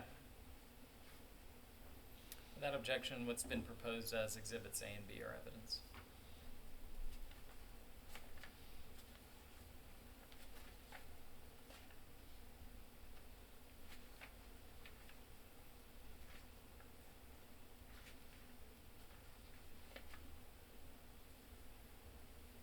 Thank you. Yes, sir.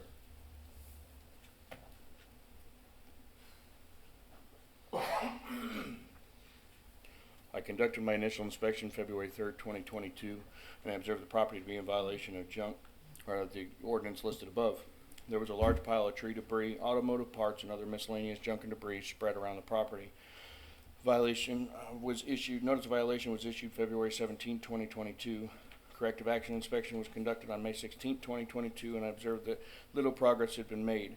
The notice of hearing was issued May 18, 2022, and on May 31st, 2022, Mr. Rodriguez came into the office and spoke to Code Compliance Legal Secretary Lori Spiros, and according to the log note left by Ms. Spiros, Mr. Rodriguez explained that he had received the notice of hearing, but he was going to have to evict the tenants and he rents the property to. I posted the property in the Lecanto Government Building with the notice of hearing on June 2nd, 2022. Shortly after posting the property in the Lecanto Government Building, I received the signed certified mail return receipt back, signed for on May 31st, 2022 with an illegible signature. As of my final inspection, June 14th, 2022, there has been some more cleanup on the property. However, there are still some piles of tree debris and some automotive parts. Okay, what's going on? Okay, I allow a tree company parking my property. They were cutting trees and they were saying, oh, it's Friday, I have to go work on the weekend. I put the brushes down, I pick it up next week, take it down. Well, that didn't happen. It started accumulating. That's when Mr. Matt went by the property and let us know. I talked to the first notice I got, I talked to them. I I've been ill for 6 months, okay, so I've been out of commission for 6 months, so I haven't been around. So when I got the certified letter, I went right away and approached him. I give him 30 days to move out of the property. Well, because I didn't hire a lawyer, I did it myself. They just tell me straight out, we can do whatever we want. I got same problem in the house they're renting from me right now. So I did hire a lawyer. Okay, her name is Tammy Williams in Inverness. She served him with the notice on June 2nd, which I just got a copy of it in my phone, which I'm gonna go home, print it, and bring it to Mr. Matt, so he has it. I hired June 2nd, she served him with the 30 days to evict the property, to leave both properties of mine, about the one we're talking about right now, the commercial property too. So we are in the process of doing that. So personally, I need time to clean it. If I have to clean it myself, I'm gonna see where this ends up. I don't know really the legal sources. That's why I hired a lawyer to remove their trucks. They're not working right now, and all the debris. It all belongs to them, and that's what I'm going through right now. I don't want to add work for the county, but on these facts, I previously gave a 2-month continuance. Are you requesting a continuance? Well, I request I request at least 90 days if it's possible to go through the court process of evicting them, and then whatever they left behind is. You said there was a 30-day notice given to the tenants? Yes, sir. Not a 3-day notice to pay or anything like that? No, sir. I got it right here on my phone. If you would like to read it, it's the paperwork the lawyer just sent me. They just sent it to me right now, right here. So it just they give me 30 days. You can represent it to me. What does it say?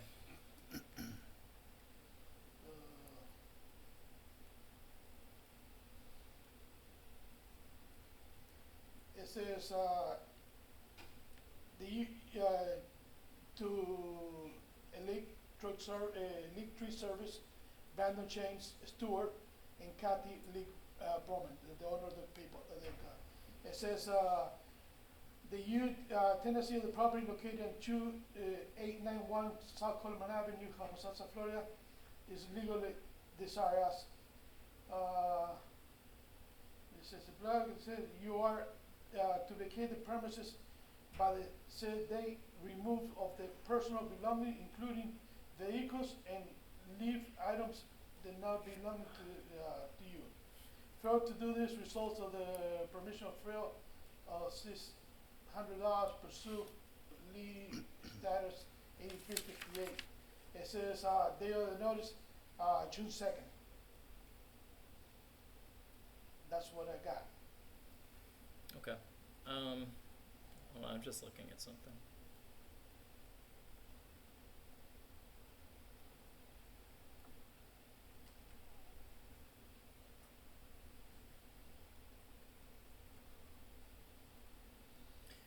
I think what I'm going to do is I'm going to find that there is a violation on the property, but allow for a continuance on the case. I'm okay with that. If that makes sense. I'm okay with that. Okay. I want to make I'm going to make the case right. Okay. I just trying to get them to remove the property out of my property. Does the county have any objection to that? No, you thinking 60 days or? I'm thinking 90. Okay.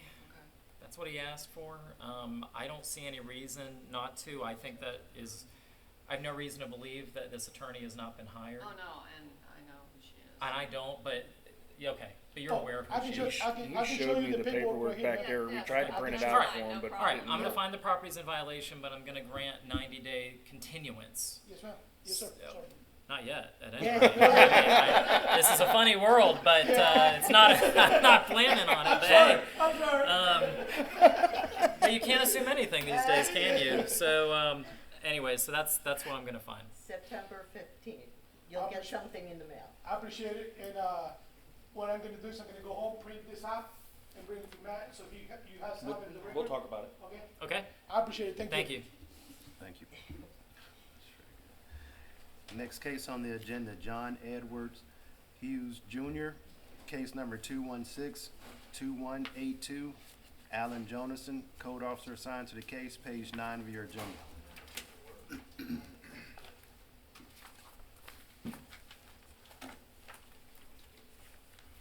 He did most of the work, so he's talking to.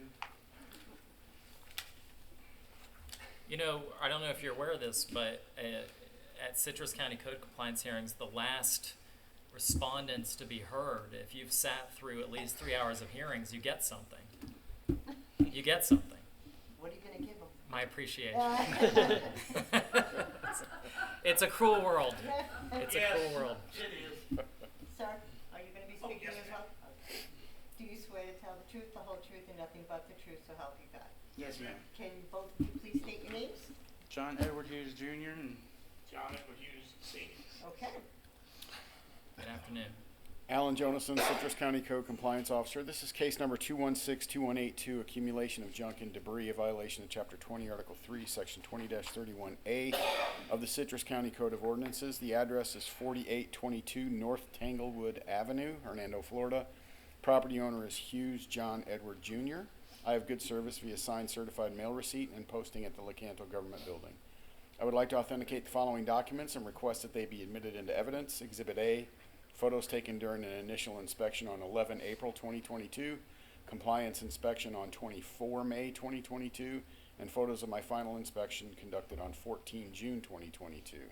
Exhibit B, a copy of the notice of violation, a copy of the notice of hearing, and signed certified mail receipt. Okay. Sirs, I'd like to ask you to take a look at these documents and let me know if you have any handling it all. object. No problem. Just let me know if you have any objection to them being evidence. Oh, okay. Oh, yeah. They're progressive as they. Yeah, that's all been, it's all been taken care of.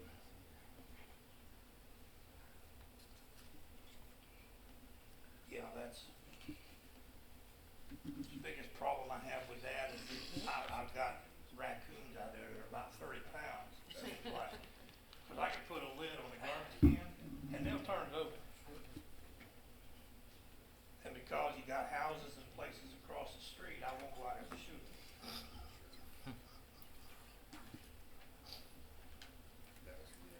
Yeah, that, cause they don't pick our garbage up till Right, but you're Thursday. required to have lids and covers on all trash receptacles, so that's part of it. And then there was, so you've got some stuff right in here, I don't know what this is, but this is PVC pipe, and it looks like a transmission or something, I don't know No. what that is.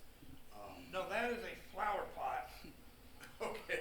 Yeah, But. and behind it is that was a bucket of, I bought the roof seal, Sure, gotcha. which that's gone now.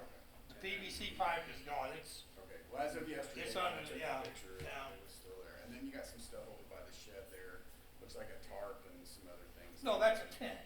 Tent that's down, but That's, it's. it's but laying there because the wind won't leave it where I'm, the wind blows it around. That's a tarp for my grandkids. And then you have a trailer there that's got some junk. Yes, that's been taken to the dump. I had to wait to take it to the dump. It's got some stuff on it now because again, I don't, it's getting stuff loaded and then getting it moved is not easy for me because I don't own a vehicle. He's got a trailer hitch on his and my daughter, but it's hard for me to do anything like that.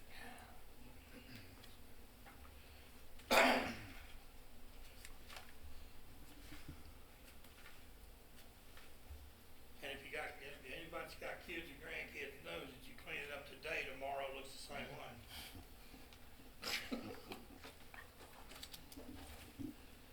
Just went out and bought them new bicycles, so you know what that means. Thank you. They don't leave them around.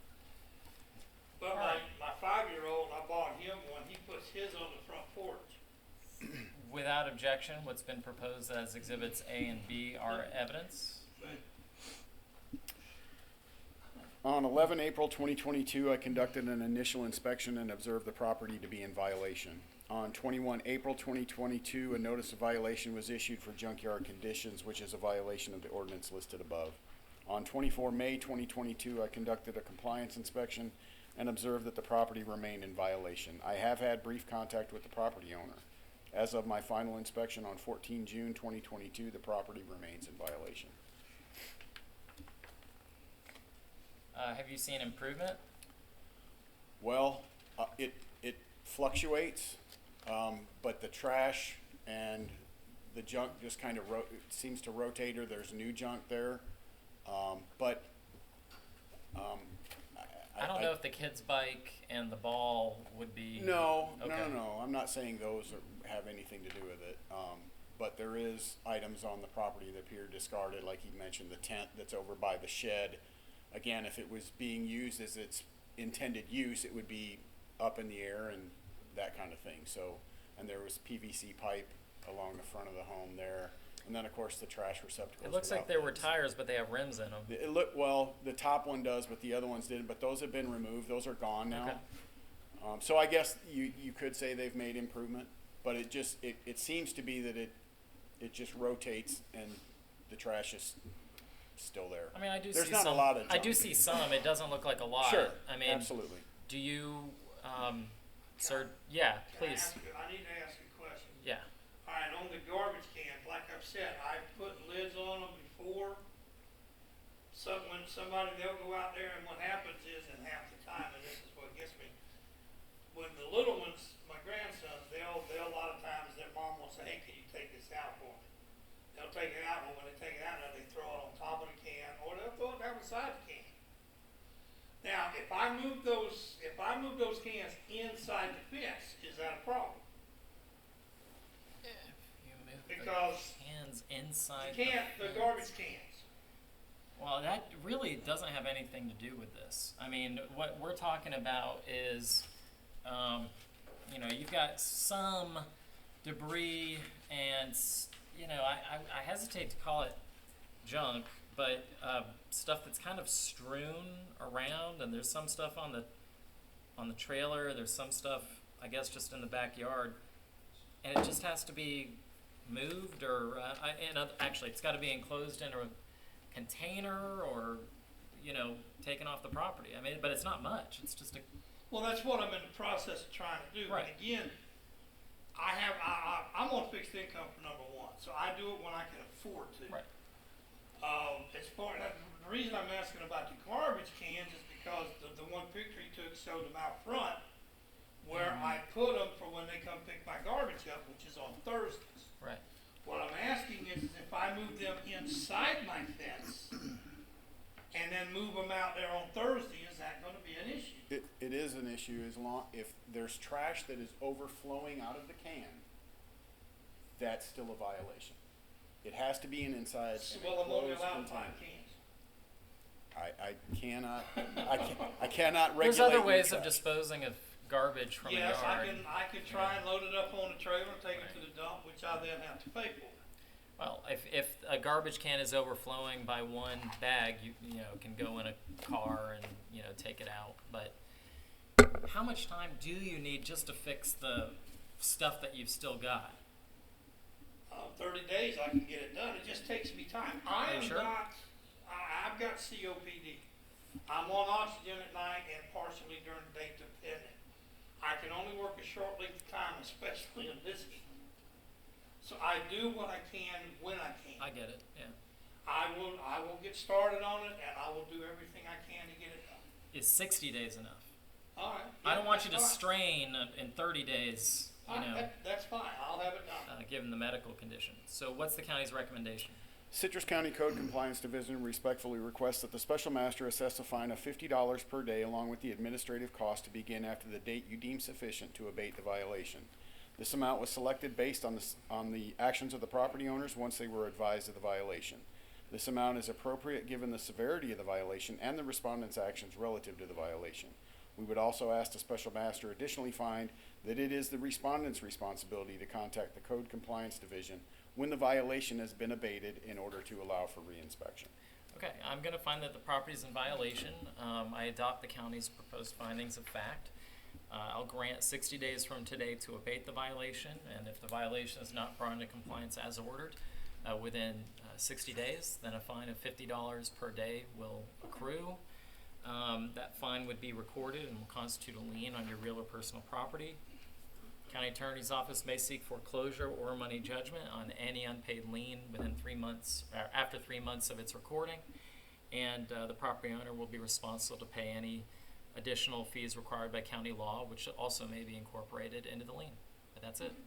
Thank So you. in other words, when I get it done, when I get everything Give done, me a just call. call you? Yes, sir. Yeah. That's right. Yeah. No problem. All right, thank you. And thank y'all. Next case on the agenda, Danny Lee Green, case number 2138246.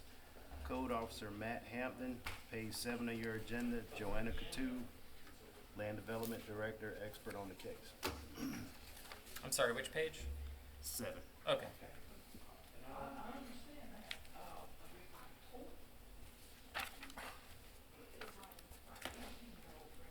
Good afternoon again. Yes. I'll just speak louder. Okay. Matt Hampton, Citrus County Code Compliance Officer. This is case number 2138246.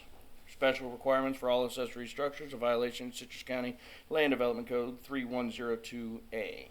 Address is 10432 West Misty Rose Street, Homosassa, Florida. Property owner is Danny Lee Green. Good service via posting of the property in the Lecanto Government Building and a signed certified mail return receipt. I would like to authenticate the documents and request that they be admitted into evidence. Exhibit A, photos I took during my initial inspection, January 5th, 2022. Photos I took for the corrective action inspection, May 16th, 2022. And photos I took during my final inspection, June 14th, 2022. Exhibit B is a copy of the property appraiser's report showing a vacant lot, a copy of the notice of violation, a copy of the notice of hearing, a copy of the notice of hearing posted at the property, and a copy of the posting affidavit I completed on June 2nd, 2022, and a copy of the signed certified mail return receipt signed for by Mary F. Green on June 2nd, 2022 at 12:36 p.m. Is there anyone from the public who's going to want to be heard on this case? Without objection, what's proposed as exhibits A and B are evidence. Thank you. I conducted my initial inspection January 5th, 2022, and I observed the property to be in violation of the Land Development Code listed above. The property is a vacant parcel and it has trailers, sheds, vehicles, and other personal items that indicated to me someone was living on the property, as well as the mailbox. At the time of my inspection, I spoke with property owner Danny Green, and he said he was trying to find a place to store all of his items until he could get the money to permit a small home for himself. Notice of violation was issued February 15, 2022. I conducted a corrective action inspection May 16, 2022. There had been some change. There had been about half of the items that had been removed. Notice of hearing was issued May 18, 2022. As of my final inspection, June 14, 2022, there has been a little bit more progress, but it seems to have stalled a little bit. I'll turn it over to Joanna to Land Development. It's a residential lot, Coastal Lakes residential with a mobile home allowed, should be otherwise vacant. Okay. What's the county's recommendation?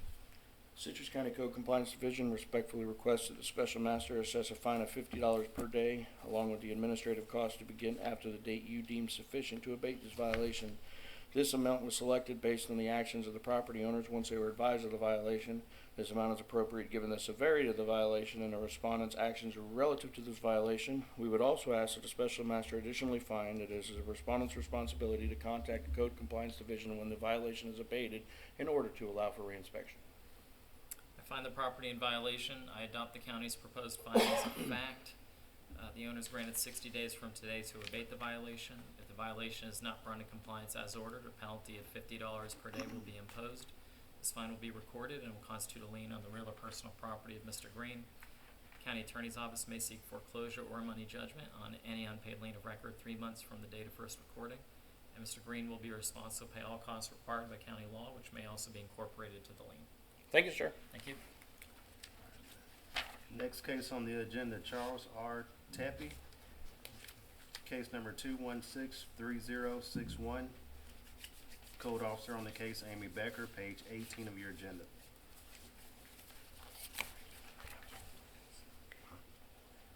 Amy Becker, Co-Compliance Officer. This is case number 2163061, excessive growth and accumulation of vegetation, a violation of the Citrus County Code of Ordinances, Chapter 20, Article 6, Section 20-61.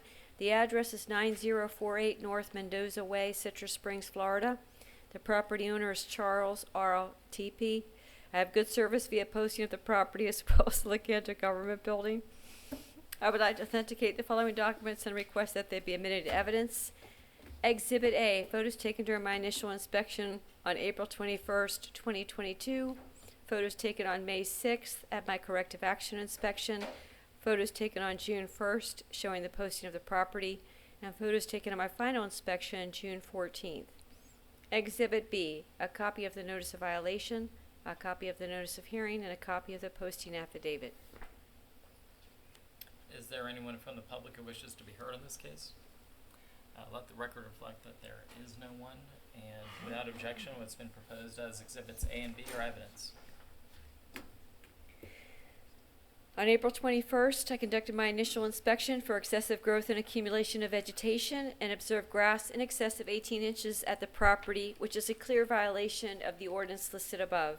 As of my final inspection on June 14th, the grass remains in excess of 18 inches. I have not had contact with the owners. What's the county's recommendation? The Citrus County Code Compliance Division respectfully requests that the special master assess a fine of $50 per day, along with administrative costs to begin after the date you deem sufficient to abate this violation. This amount was selected based on the actions of the property owners once they were advised of the violation. This amount is appropriate given the severity of the violation and the respondent's actions relative to this violation.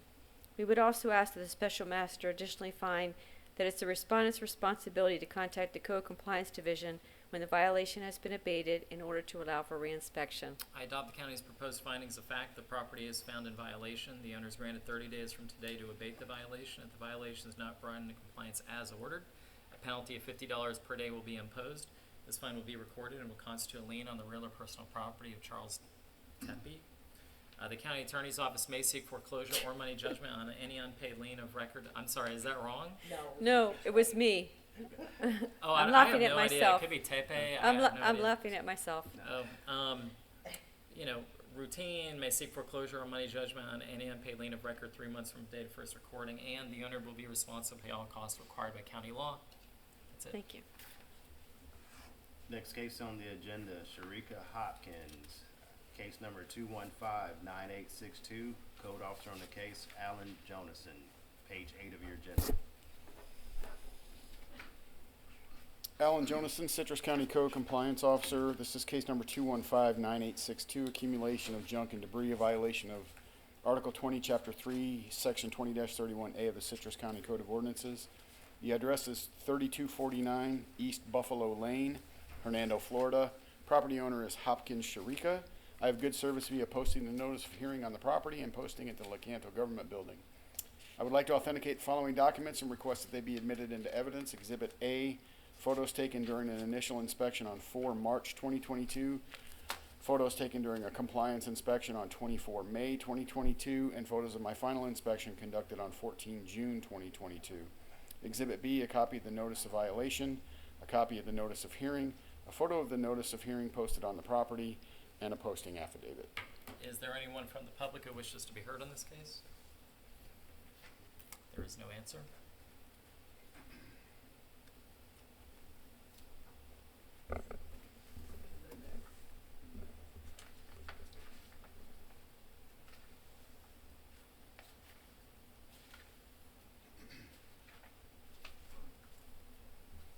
Without objection, what's been proposed as exhibits A and B are evidence.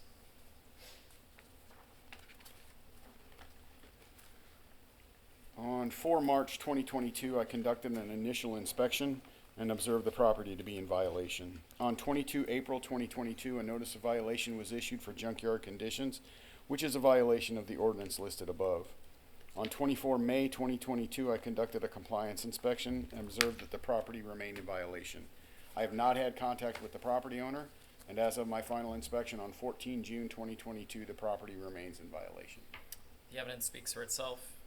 In the testimony and photos, what's the county's recommendation? Citrus County Code Compliance Division respectfully requests that the special master assess a fine of $50 per day along with the administrative cost to begin after the date you deem sufficient to abate the violation. This amount was selected based on the actions of the property owners once they were advised of the violation.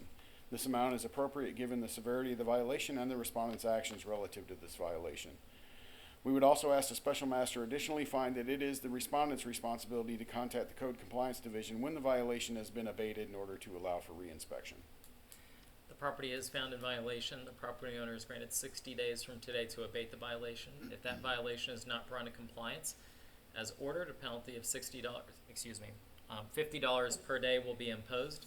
This fine will be recorded and will constitute a lien on the real or personal property of Sharika Hopkins.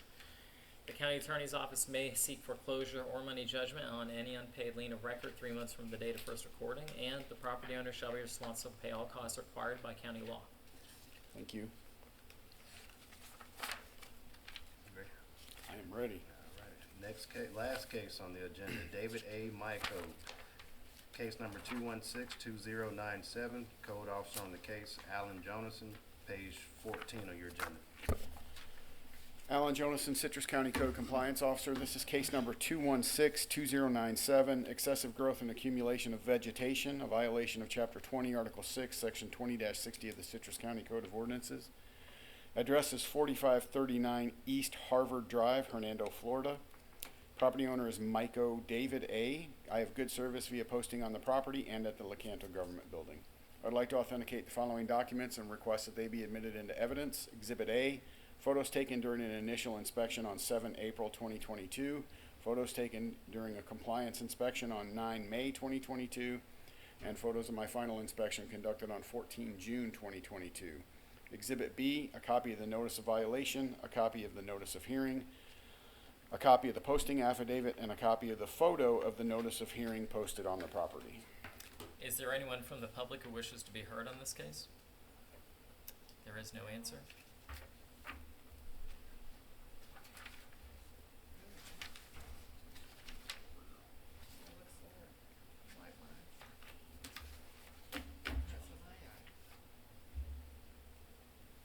you.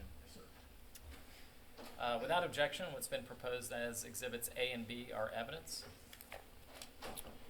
On 7 April 2022, I conducted my initial inspection and observed the property was overgrown. A measuring stick was used as a reference to show that the grass or weeds exceeded 18 inches, which is a clear violation of the ordinance listed above. On 7 April 2022, a notice of violation was issued for excessive growth and accumulation of vegetation. On 9 May 2022, I conducted a compliance inspection and observed no change to the property. As of my final inspection on 14 June 2022, the property remains in violation.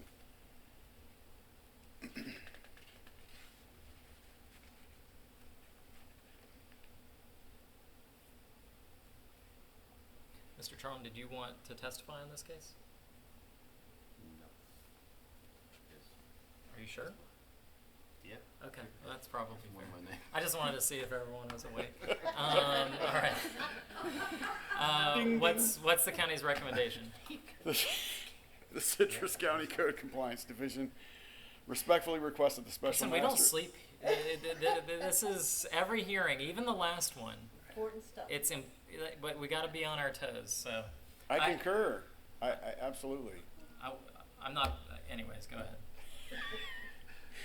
Citrus County Code Compliance Division respectfully requests that the special master assess a fine of $50 per day along with the administrative cost to begin after the date you deem sufficient to abate the violation. This amount was selected based on the actions of the property owners once they were advised of the violation. This amount is appropriate given the severity of the violation and the respondent's actions relative to the violation. We would also ask the special master additionally find that it is the respondent's responsibility to contact the Code Compliance Division when the violation has been abated in order to allow for reinspection. I mean, more importantly, we have to give something for our viewers, Yeah. okay, to stay Exactly. through the very Exactly. end. We'll have to think of something. For future TikTok use. I do adopt the county's proposed findings of fact. The property is found in violation. The property owner is granted 30 days from today to abate the violation. If the violation is not brought into compliance as ordered, a penalty of $50 per day will be imposed. This fine will be recorded and will constitute a lien on the real or personal property of David Myko. The county attorney's office may seek foreclosure or money judgment on any unpaid lien of record 3 months from the date of first recording, and the property owner shall be responsible to pay all costs required by county ordinance or regulation, which may also be filed as a lien of record. Thank you. That was our last hearing? Yes. Okay. The time is 12:34 and this hearing is adjourned.